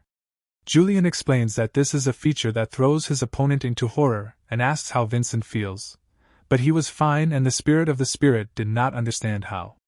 The guy told him that it was because of his spirit, because a swordsman should not be afraid of another swordsman. Yulion asks him if he is talking nonsense again, like, the only fear a martial artist is allowed to have is respect. And is it possible to ignore the peculiarity of this delusional position? But our hero is sure that everything depends on the state of mind and perseverance. Malone does not understand what is happening. Why did the feature not affect this younger brother? The cadets are starting to notice that the suppression didn't work on him and everything is fine with him. Malone shouts to him that most likely he has done some trick and starts running at him to attack. With the words that he will crush him with his sword and mana, he makes a swing and strikes with great destructive force. Confident that he hit him, Malone asks, "What about this attack?" But as the dust cleared, he notices that his younger brother had disappeared and he again did not understand what was happening. While he was trying to figure out what happened, Vincent is behind him, and the elder does not have time for him. Our hero hits him with his foot and throws his older brother away, but he barely blocked the blow with his hands. This is immediately followed by another blow, which he blocks with his sword. It was a swift blade, involving an ice walk, and he also strengthened his body. As a result, he is not able to completely block the attack and the younger brother drives the elder into the ground. Meloni turns off from the force of the blow. At this moment the dean reasons to himself, as everyone knows that Meloni is a nobody. But despite this, the reason why he holds his position as the representative of the family is his enormous strength, which surpasses the strength of other 9th rank cadets, and Vincent is now threatening his position. In parallel, someone approaches Saizen asking what is going on and why is no one in their rooms. It was a purple-haired girl named Selvira who was interested in what was happening. She was surprised to see Malone lying down, and also an observer who was the dean. Saizen tells her that this Vincent, who has just entered here, is simply incredible. He told the other cadets that the only fear that a martial artist is allowed to have is respect. He asks the girl if he can become the same as Vincent? She answers him, is everything really so bad for him, and he understands that this is not the end yet? Its suppression is its secondary feature, its main feature is much stronger. And they show us how an unknown force begins to gather in Meloni's hand, while Yulion asks Vincent to finish off his brother to the end. Our hero finds this strange, as he forced Melano to drop the sword, but the dean did not declare victory. Abruptly, Melano opens his eyes and releases a huge force, which is what everyone was waiting for. Selvira calls this power, one of the greatest gods, wielding the power of controlling electricity, the blessing of a sentient giant. The older brother at this moment releases a cloud of power into the younger one, which surprises him, but he does not have time to dodge. The blessing touches the hand, burning it. Our hero endures this pain. Yulion asks Vincent how his arm is, and at this moment Melano also asks how he likes the big brother feature. He calls it, the blessed feature of a sentient giant, a micropulse. Yulion does not believe in this, he only had the peculiarity of the daughter of fear. From an early age he bullied Yulion, so he could not know this. Melano said that of course the younger brother did not know about it, although he had this feature since birth, but he mastered it only after coming to the fortress. Vincent asks him, how many years has he been hiding it? The older one answers, not that he was trying to hide it or anything like that, he just didn't consider it necessary to show it. This surprised our hero very much, and Melano told on, even with his feature of suppression, children of his age could not get the better of him. Therefore, he felt that he did not need to go through painful and hard training. When he came of age, the fortress had no choice but to let him join it, since he is the direct heir, and unlike others, he does not need to work like some kind of dog. At that moment, everyone listened in silence, and no one could object to him, and the dean himself remained silent. After these words, Vincent breaks down on his older brother with the words that he should stop talking nonsense. His talent allows him to achieve in a couple of years what others devote their whole lives to. He ignores not only the responsibility that comes with this power, but also the efforts of others. Vincent, in a complete rage at the words of his older brother, asks him what he was thinking at all. Is the reputation of the Adenka family holding up? But the confident Melona answers him that he started talking a lot after his right hand was completely burned. He should talk all this nonsense only if he defeats him. At this moment, he collects energy in both hands and folding them, releasing a huge charge on his younger brother. Dodging the charge, the guy responds to him, since he swore with his brush that his Crimson Lotus was a fake, he would take away his right wrist, as he said. Then Vincent begins to reason to himself that he has 2 strikes left, one of which he spent on the beast illusion. He put an end to this with an absolute cut of the Dwarf King. Melano, screaming, asks him, did the younger brother really think that he would let this happen?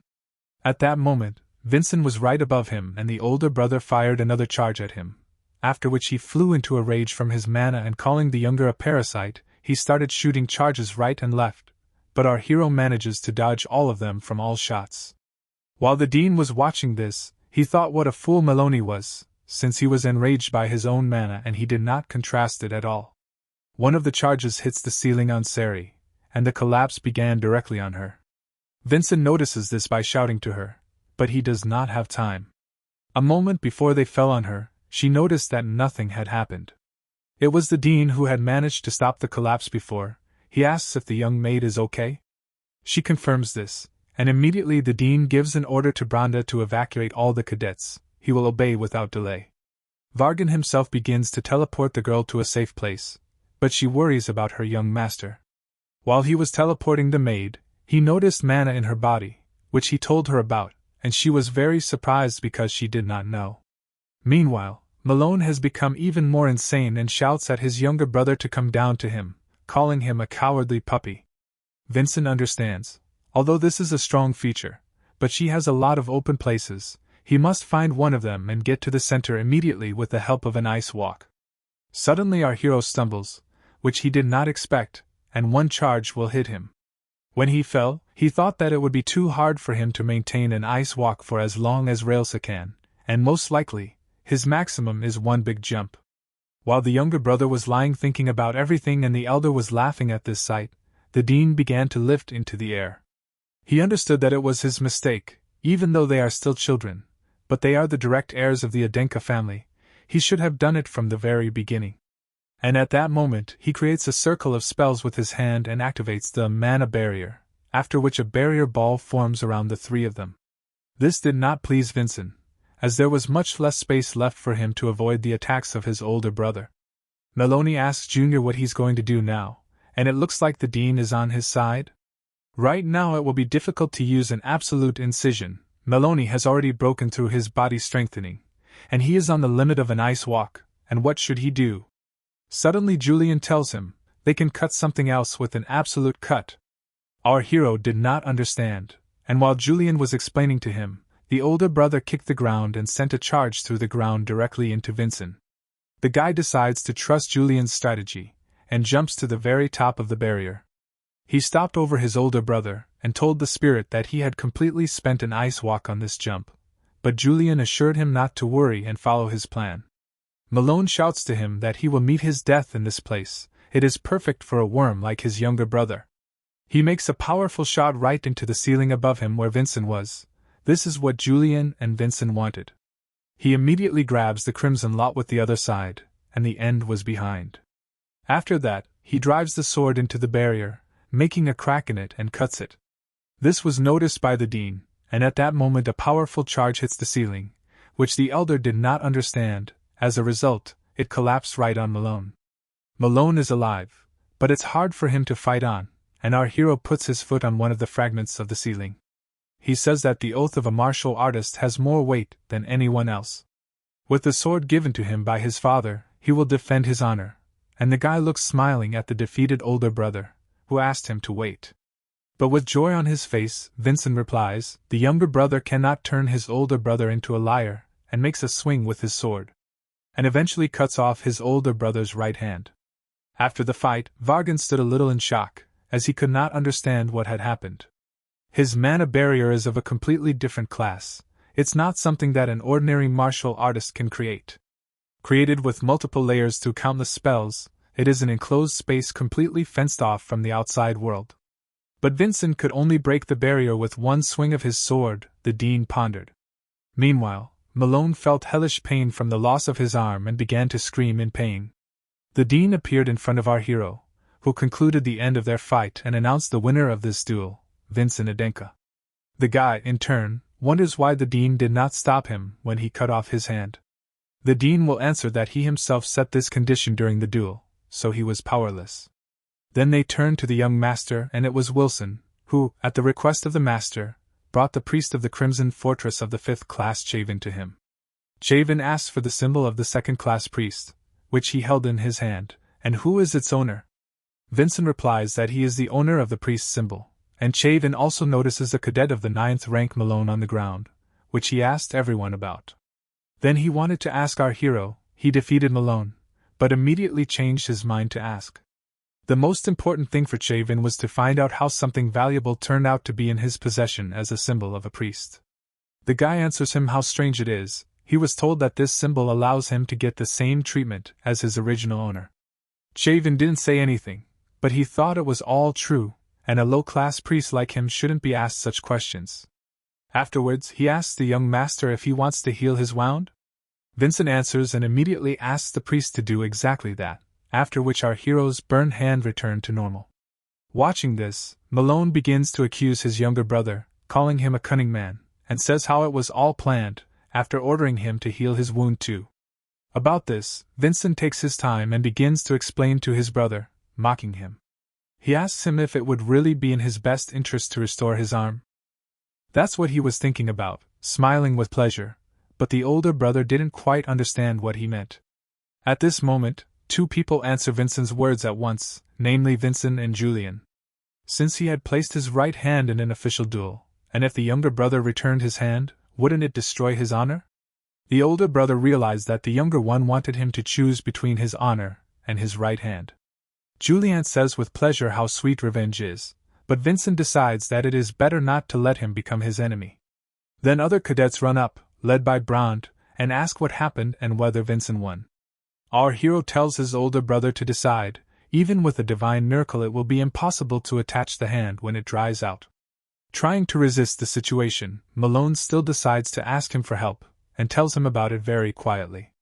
Yulion says he can't hear him, let him say it so loudly that the other cadets can hear him. Malone breaks down, and shouts at the top of his voice so that he does not pretend that he did not hear him, and asks to heal his hand, because he is ready to disgrace himself for the sake of saving his hand. Yulion replies to Vincent that he is now satisfied, and our hero asks the priest to take good care of his older brother. After that, the dean picks up the fallen stones, and the priest heals his hand. Daven explains that it is better for him not to overdo it, and avoid any intense loads, because this treatment will not save him from all problems.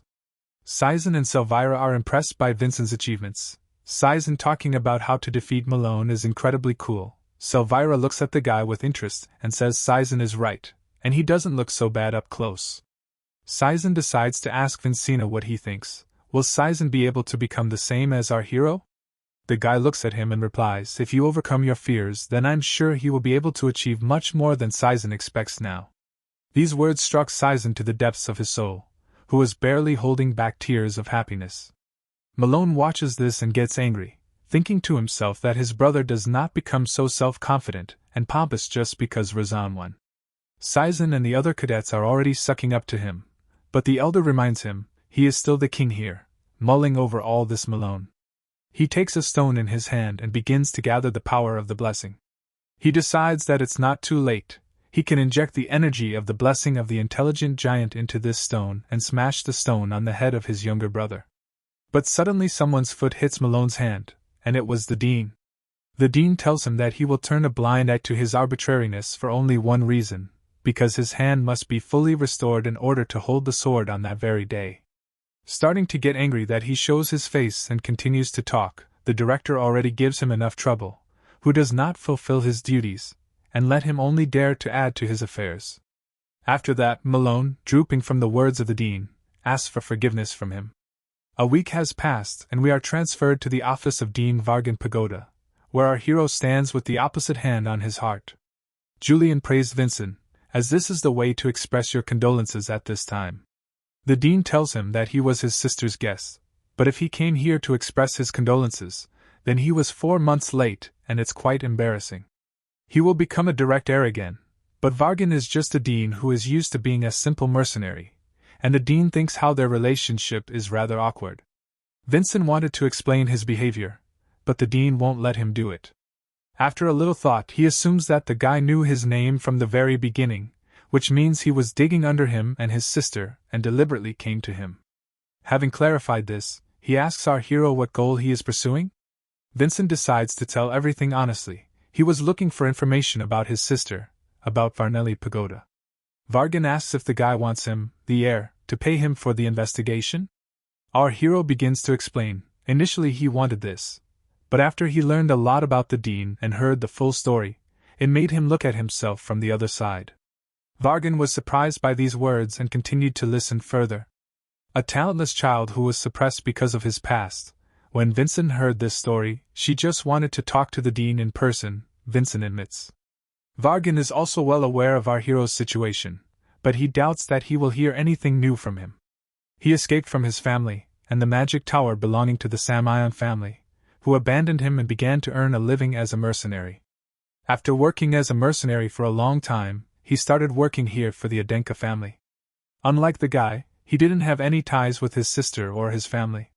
Then Vincent asks why he didn't drop the pagoda name? After that, they are abruptly transferred to the 9th rank cadet's room, where Malone entered. There are also 3 other cadets sitting there, who were talking about something and paying attention to Malone. They fell silent. After a short silence, they decided not to pay attention to him and continued their conversation.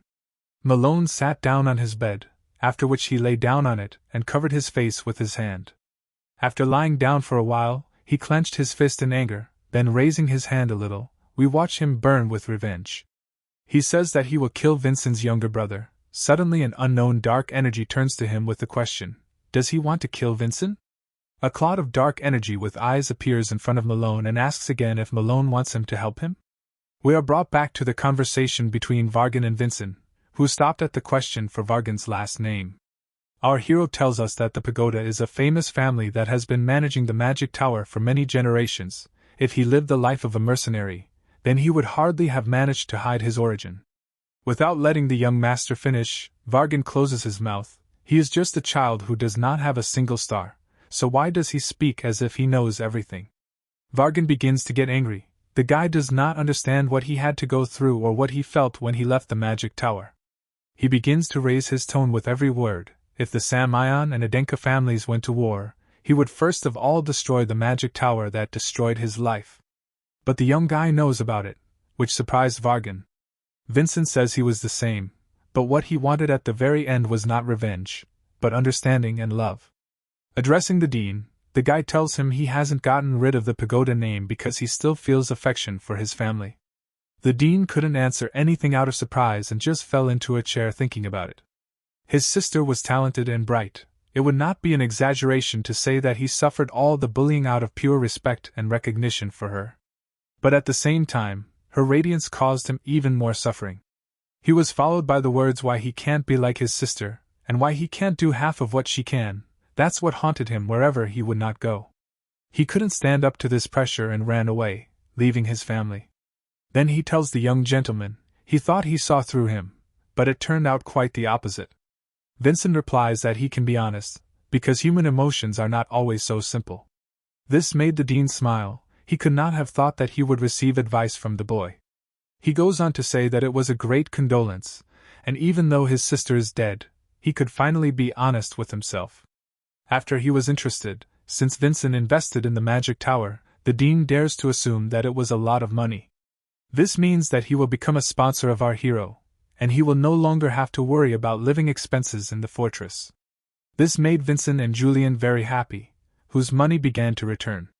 After leaving the dean's office, Yulion says how Vincent really knows how to choose words.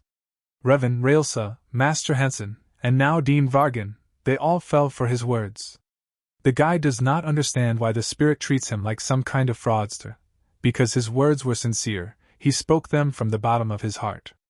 Yulion does not argue with him, answering. His perception of 500 years ago is something. 2 cadets, Sizen and Selbyra, who met him in the corridor, turned to Vincent with admiration. They were surprised that the guy received sponsorship from the dean, since he never sponsored, because he is so demanding. Our hero, approaching them, recognized only Sizen, whom he met on the first day, and he did not know the girl. She introduced herself to him as Selvyra, the second representative, a cadet of the 9th rank, and since the girls live on the 2nd floor, they never had the opportunity to meet. Vincent hears about the second representative for the first time. She answers him that his brother did not properly perform his duties, and she is responsible for the report to the teachers.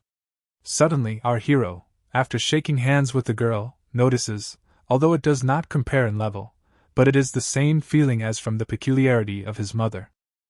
The girl wanted to find out how he was able to defeat Malone. Her feature is insight. She can find out the strength and hidden potential of her opponent.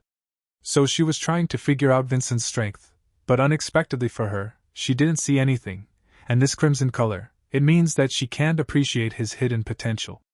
After that, he pulls out his hand and says he doesn't like her way of getting to know him with her features, for which she apologizes if she offended him. She is perplexed by this situation, since for the first time even the teachers could not feel her peculiarity. Then the guy asks them, what are they doing here? To which the girl replies that the cadet is forbidden to walk alone at night. But our hero doesn't quite understand why, and Saizen says it will be dangerous if he gets lost in such a cold. If they want to go out, they always go with someone. The girl adds that it is possible to fall into the hands of the evil ghost Daven, which scares Saizen very much. After hearing about Daven's ghost, our hero grabs Selbira and asks her to tell everything about him. Blushing a little from surprise, she tells him if he grabs her so unexpectedly, and before she can finish, Saizen begins to explain. First he asks the guy if he just knew an archdemon who lived 500 years ago. After the archdemon lost to the hero king, his spirit began to wander around the world. However, there are fragments of his soul that enter into contracts with martial artists and provide them with tremendous power. They give them enough strength so that they can achieve their goals. In return, the spirit takes their soul, Saizen said while the girl was walking away. After the story, Vincent realizes that this archdemon Daven really existed, so it wasn't a legend for the sake of turning him into a scapegoat. Having calmed down, the girl says that from time to time there are his victims, but to be honest, he does not believe in all this. And our hero seriously thought about this evil spirit that appeared 500 years ago. Meanwhile, the same evil spirit of archdemon Daven appears in front of Malone. He can't believe his eyes, because such a thing simply cannot exist. The spirit tells him to make a contract with him, and then he can help him achieve whatever he wants. At this moment, the guy realizes that this is Daven's evil spirit and means the legends are true. But the spirit says that this is not important now. What is important now is that it can help him achieve his goal. Isn't he the king here? The spirit asks. He must regain his throne. And at this moment, Malone's eyes fill with red, after which the guy begins to say something. After a while, Saizen and Vincent appear in the same room. They came after a conversation in the corridor. They notice how everyone is already asleep, since it's already late at night, and Vincent is also about to go to bed and thanks Saizen for seeing him off. Saizen answers him that he is on night watch tonight, so he will continue to be on duty.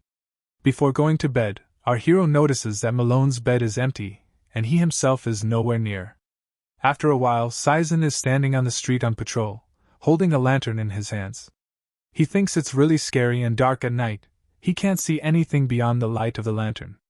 Suddenly he notices some aura and asks who is there, then raises his hand with a flashlight to examine. After that, his hand is abruptly cut off, which he did not immediately realize until he looked at it. A cloud of dark energy appears in front of him, which says how it aimed at his throat. In great horror of what is happening and what he saw, Saizen is in a panic from which he cannot even move. Malone appears in front of him, who already looked like a real demon, and he asks where his younger brother Vincent is now. Saizen asks Malone, because of his appearance, did he make a contract with an evil spirit? Malone sees how the guy dared to direct his sword against him, and concludes that he has become stronger, but all this was ridicule on his part. Saizen, shouting that he is no longer afraid of Malone, attacks him, but he easily takes him by the throat. The demon says that since he pointed the sword at the king, he will be executed.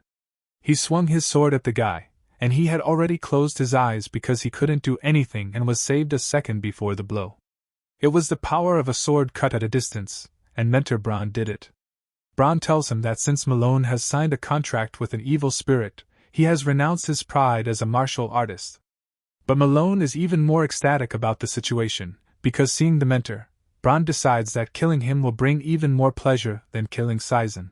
The mentor understands that his blow did not leave a scratch on him, and immediately gives the order to Saizen to raise the alarm. At this time, in the room of cadets of the 9th rank, our hero was still awake. He was thinking about Malone, who is not there, and everyone will not care even if this bastard freezes to death. Suddenly an alarm sounds. It woke up all the cadets, and Vincent asks what was that sound? They answer him, it's an alarm, which means something happened during the night watch. The guy immediately starts thinking about Saizen, who was just on patrol that night, after they all run out into the corridor. Descending to the floor below, they meet girls led by Selvira. Vincent immediately tries to find out about what is happening with her, but she didn't know anything yet and ran out of the room immediately after the alarm.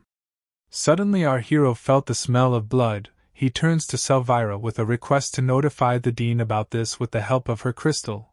Let him tell him that this is an emergency. She didn't understand why to do it, especially at this hour, but Vincent explained to her that the situation was worse than it seemed and they needed to call someone strong. After the guy gives everyone an order to follow him outside, while they were all moving towards the exit from the hostel, the alarm stopped. Vincent suggested that due to the cessation of the alarm and the flow of mana, could this mean that the fight has already ended? Selvyra urges everyone to hurry up, and at this moment Vincent addresses her through a spiritual connection. He tells her not to react, but just listen, then asks her a question: can they put some kind of protective seal? She did not understand what he was asking, and the guy explains that the first fight is over. Since they were not contacted, it means that the opponent won. After that, she comes up with one seal, one of the 7 basic seals of Aiden, a trihedral protective seal. But at the top of the triangle there must be a master with 5 stars or more. Without fulfilling this condition, the seal will lose its balance and collapse. If Vincent finds Bronze Mentor, then they will be able to show her, after which they open the doors and find themselves on the street. They see a lot of blood and the body of a man falls sharply in front of them. It was Mentor Brond. He was unconscious, covered in cuts and blood, and a large clot of dark energy turns to the cadet, telling them that he found it. Abruptly, this clot sticks out a sword and attacks Vincent, but he repels the blow. Vincent does not see the opponent's face and asks him who he is, after which Malone shows himself, telling everyone how they all gathered here, all those who opposed him. The younger brother looks at him and asks him what he has done. Selvyra recognizes this dark aura and does not believe that it is real, after which our hero is interested in her. He explains to him that she has the same properties as the masters possessed by the evil spirit of Daven. This information shocked the guy. He couldn't believe he was standing right there, fighting against himself. Malone gathers power in his hand and says that he will show who is the real king here. He uses suppression and all the cadets were plunged into fear. They trembled when they realized how much stronger he was. But suddenly Vincent tells them not to be afraid. They are martial artists. Let them stop being afraid and draw their swords. After these words, all the cadets gathered their courage and stood in a stance to fight against Malone. Malone is furious about this. Vincent frees them from his suppression. Our hero is considering the situation. Since Malone easily defeated the 5-star Master Brondit, will he be able to cope with Malone now? No, it would be too much for him, so they need the reinforcements that Selvyra requested, and until it arrives, he needs to buy time with the help of inexperienced 9th rank cadets. Then Vincent asks Selvyra about the seal she told about recently. Will she be able to impose it? She responds positively, and then the guy asks her to tell everyone that they will show a 3-sided seal protection together. She was very surprised by this, and reminds him that for this they need a 5-star martial artist and above, who will stand in the center of the press. He answers her that he will stand in the center of the seal, and replace the 5-star master. She tells him that he won't make it, he doesn't even have 5 stars, let alone an image, he will die the second they set the seal. He replies that she is now representing the family, so he asks her to make a decision that will protect everyone. After listening to him, she calmed down. He knows how to make a speech, the girl says, and then orders all the cadets to form a 3-sided protective seal, and Vincent will be in the center. Malone understands what they're going to do and thinks they'd rather commit suicide than die at his hands. With a haughty grin, the younger brother replies to him, maybe so, but if he is locked in their seal even after signing a contract with an evil spirit, it will be a total humiliation for him. This knocked Malone, who agrees that they form a seal, as he wants to personally destroy it. At this moment, Yulion appears, who is against the idea and suggests that Vincent escape. If they use the ice walk, they can escape. But our hero is against it. They could have run away a long time ago, but if they do that, then everyone else will die. Selvyra orders all cadets of the 9th rank to stand in the outsiders, and create a three-sided protective seal. As a result, they were enveloped by a seal headed by Vincent. The guy suddenly felt an unbearable heaviness. He gets the feeling that his mana is exploding, but he needs to withstand it. They should not hesitate. The elder laughs at him, thinking that he is already breaking, and immediately after that attacks their seal, but he does not succeed. He doesn't believe it. It's just impossible for his younger brother. Is Vincent able to withstand the power of the seal? Our hero provokes him by asking, is this all he is capable of? The elder makes a swing and gathers dark energy in the sword and asks the younger if he can stand it too. This is what he is used to, and Malone strikes the seal. Our hero hardly restrained himself, and at the same time thought what an incredible force. Because of the evil spirit, the radiance of the intelligent giant became stronger. He strikes blow after blow at the seal, and one of the cadets notices in this dark aura as if she is being watched from there. All the cadets understand that this is Archdemon Daven. Malone is glad to see such expressions on their faces. That's what he wanted to see. At this moment, Vincent shouts to them not to let fear consume them. The only fear allowed to a martial artist is respect for the strongest, and they should not be afraid of a man who has thrown away his humanity. Selvyra looks at our hero and understands that he is trying to raise the general morale and at the same time restrains the weight of the press, and wonders if he is exactly 14 years old. Then she decides that she won't just stand idly by either, and starts telling the cadets that at her signal they will need to release mana. All the cadets have prepared for this, and the girl starts the report before 3. As soon as the report stopped, they release mana and push Malone away with mana. He flies away from the seal a little bit, and starts getting even more angry, calling them useless idiots. Vincent urges him to surrender, as soon the masters will come here and time is on their side. If he lowered his sword now and thought about what he had done, he could avoid the worst outcome. At this moment, Malone is approached by an evil spirit who reminds him that he wants to kill them all. Has he forgotten about it? Remembering this, Malone gets up and says how he wants to see them die, trembling with horror, and for this he is ready to give his life. Vincent notices how his mana has become heavier. He is preparing to make a major attack, and Malone gathers strength in his sword to attack. He launches a huge dark force into Nick, and the cadets barely contain it. From the force of the impact, the earth began to collapse and stones are flying at them. Selvyra warns everyone to watch out for stones that take off from the ground. One of the stones hits the cadet who was standing behind the girl, and the seal begins to weaken. At that moment, Malone attacked with all his might, shouting to them that this was the end. He strikes a powerful blow at them, but to the surprise of our hero, the seal resisted.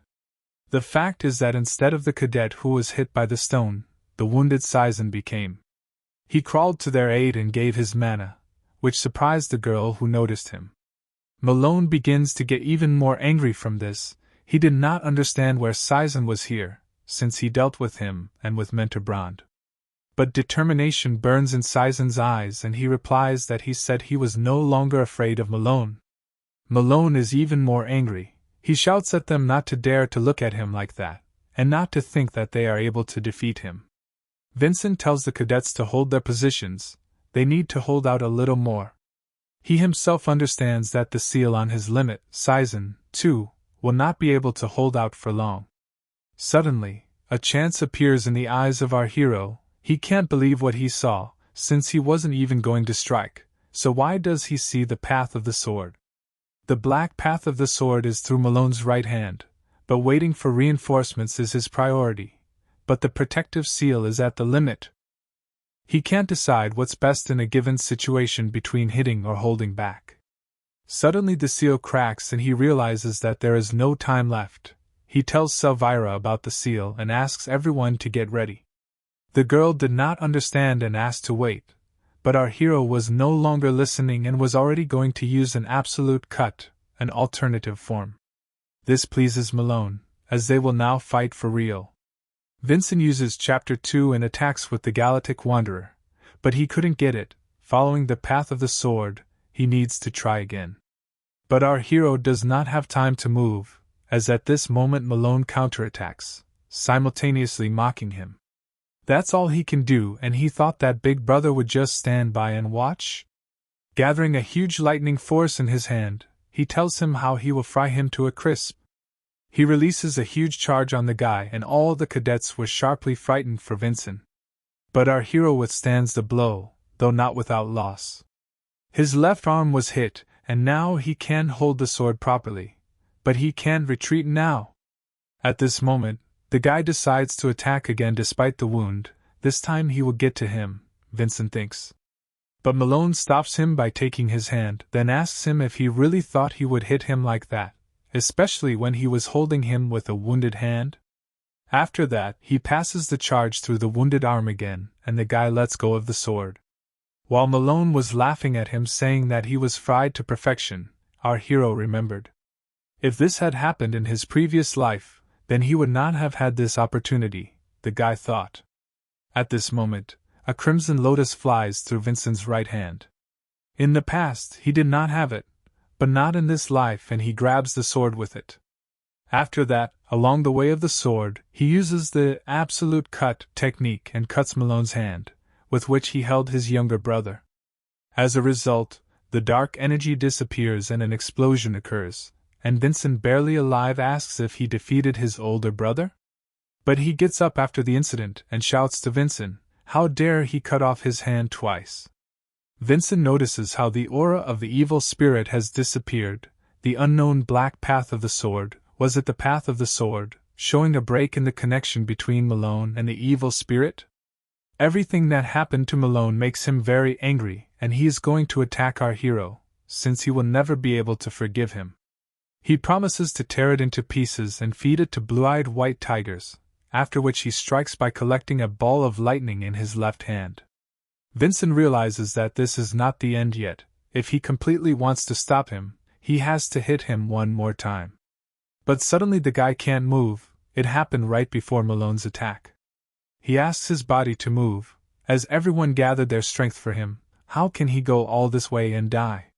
He can't stop here. He needs to find out what happened 500 years ago, but he can't move. Suddenly, an unknown voice tells Malone to stop fooling around, and uses paralysis right before the blow. Malone was tied up with whips, but he shouts to be released and then decides to see whose handiwork it is. Turning his head, he sees Dean Vargan, who tells Malone not to behave as if he knows him. Then the Dean creates a magic circle around Malone and begins to seal him in ice. The older brother does not understand what is happening and asks to stop it. The director of the fortress takes his word, which calls on him to surrender. They manage to capture him, so he can no longer escape. They created a magical seal that completely connects him to his image, in other words, a crystal prison. Its only drawback is a long installation, but any martial artist with mana is unable to escape from it. Malone starts shouting to Vincent not to think that this is the end. As a result, Malone was sealed in ice, after which the director went to Vincent. She asks, is this him, the one Vargan has been talking about so much? The scoundrel that Sir Vargan praised so much, but he doesn't answer her. She understands that he is so badly injured that he can't even speak, and we are shown how our hero can hardly stand on his feet. After that, he falls to his knees without losing consciousness, and tries to hold on. The director likes such exceptional endurance, and today he saved a lot of people.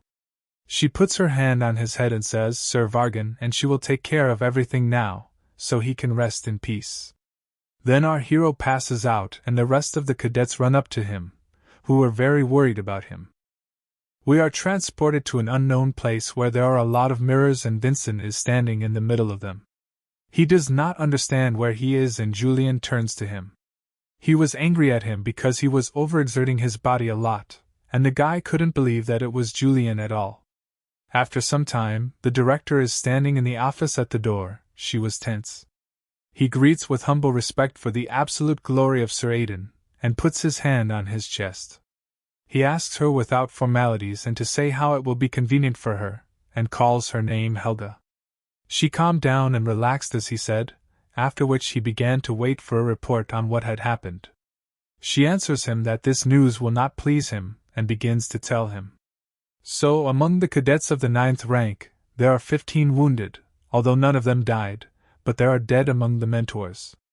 His name was Brand, he was a 5-star master, also Cadet Sizen managed to survive in a deadly fight against Malone, only thanks to Brand. The head of the family says that they will pay their deepest respect to the deceased mentor Branda and his family. They will do the same with all the wounded, they will generously repay them until they fully recover.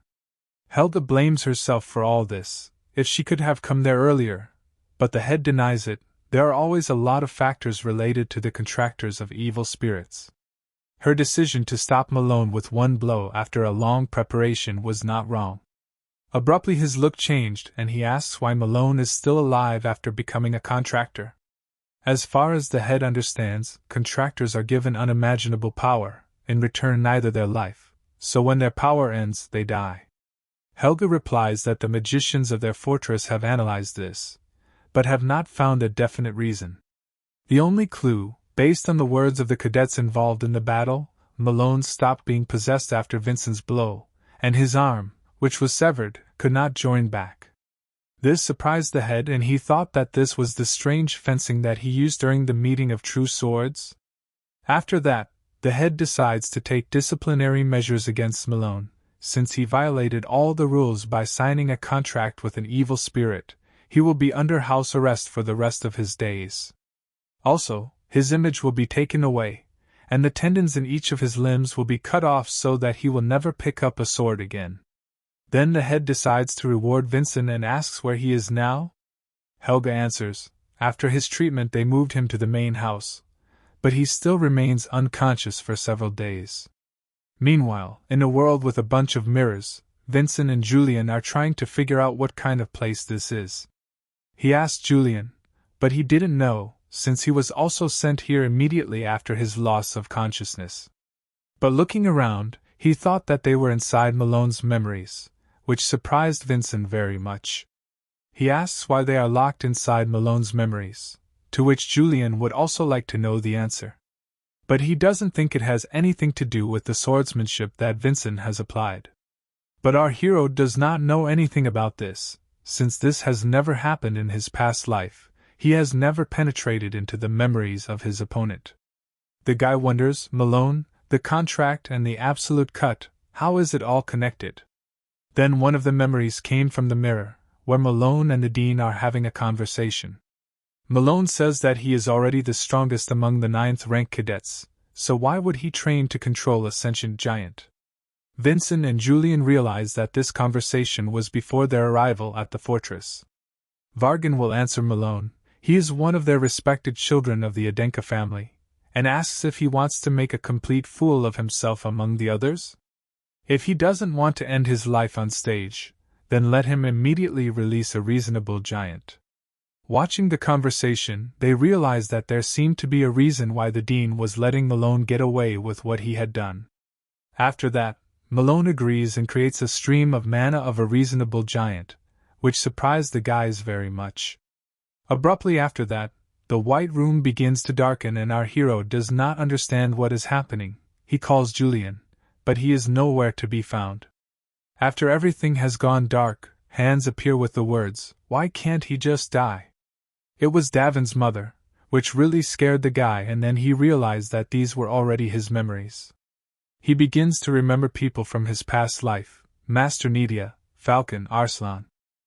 It was as if they were all in front of him, and he asked them not to leave him and asked what happened after his death 500 years ago. Suddenly, a sword pierces his chest. That's right, he was here too, Kajin. Then he was bound in chains in the prison, which was the prison of the Samion family, his life inside these walls. After an unknown incarnation appears saying that he has done nothing wrong, the force will not always be able to hide the truth. Vincent did not understand who was standing in front of him, when suddenly it was the spirit of Arslan, who was saying how he would fight for his honor, although it would take a long time. Realizing that it was Arslan, our hero was a little surprised. Then the spirit reincarnates into an adult Arslan. He stood and watched our hero, who could not understand who it was since the last time he saw Arslan, when he visited him in prison. He had never seen Arslan grow up, after which he began to say that Arslan was Yulion. The guy did not understand what was being said to him, as he did not hear anything and asked to repeat what Arslan said. He was addressing him, asking if he could hear him or not. Arslan, in turn, offers to meet again in 500 years, no matter what. The guy didn't understand anything and then he shouted for Arslan, but already in the real world. When he woke up, he was thinking about him and what had just happened to him. He was trying to figure out what Arslan had done to him, and at that moment Yulion appeared, who asked how Vincent was, as he was very scared when he suddenly disappeared. He replies that he seems to be fine, his body has healed. Then he could not understand what kind of memories it was about the adult Arslan. Did he really visit him before his death? After that, a tray with water and a towel falls sharply in the room. It was Wilson and Sari who were holding back tears with difficulty. Their master finally woke up. They abruptly jumped on him with great joy, because they thought how he would never wake up, and they felt relieved to be convinced of the opposite. He listened and looked at them, smiled and thanked them that they were worried about him. Then someone asks if she can come in a little later? It was Director Helga, who was afraid to interfere at such a touching moment. He recognized the director, and she, in turn, introduced herself completely, Helga Quibble, who was glad to meet our hero. After that, he wanted to greet her properly in the fortress, but she allows him not to. She says the title of director obliges to behave strictly, so he can just call her Nuna.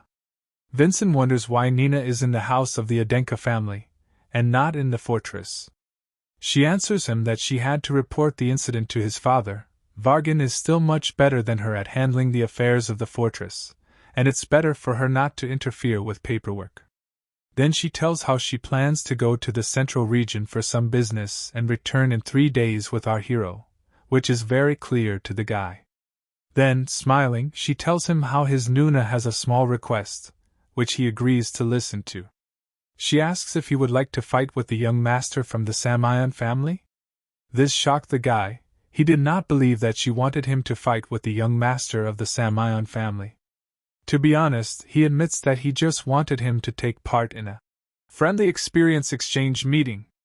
The guy did not immediately understand what he was talking about, and Nina explains to him, this is an event where members of the Samion and Adenka families, studying martial arts, compete with each other. This is a big event that will be attended by the heads of both families, and a friendly meeting this year will be held in the Crimson Fortress. This means that the young master and the head of the Samion family will come to the fortress. The guy immediately thought about the current head of the Samion family, which interested him. Then he asks why she's only talking about it now. She answers because Malone was originally supposed to participate in the meeting, but since everything turned out that way, the only direct heir with the right age and skill level is our hero. Then Vincent understands what scene was being discussed when Dean Vargan and Malone were talking. Helga says that his opponent is the 6th son of the Samion family. He is a genius who already has the prospect of becoming the next head of the family.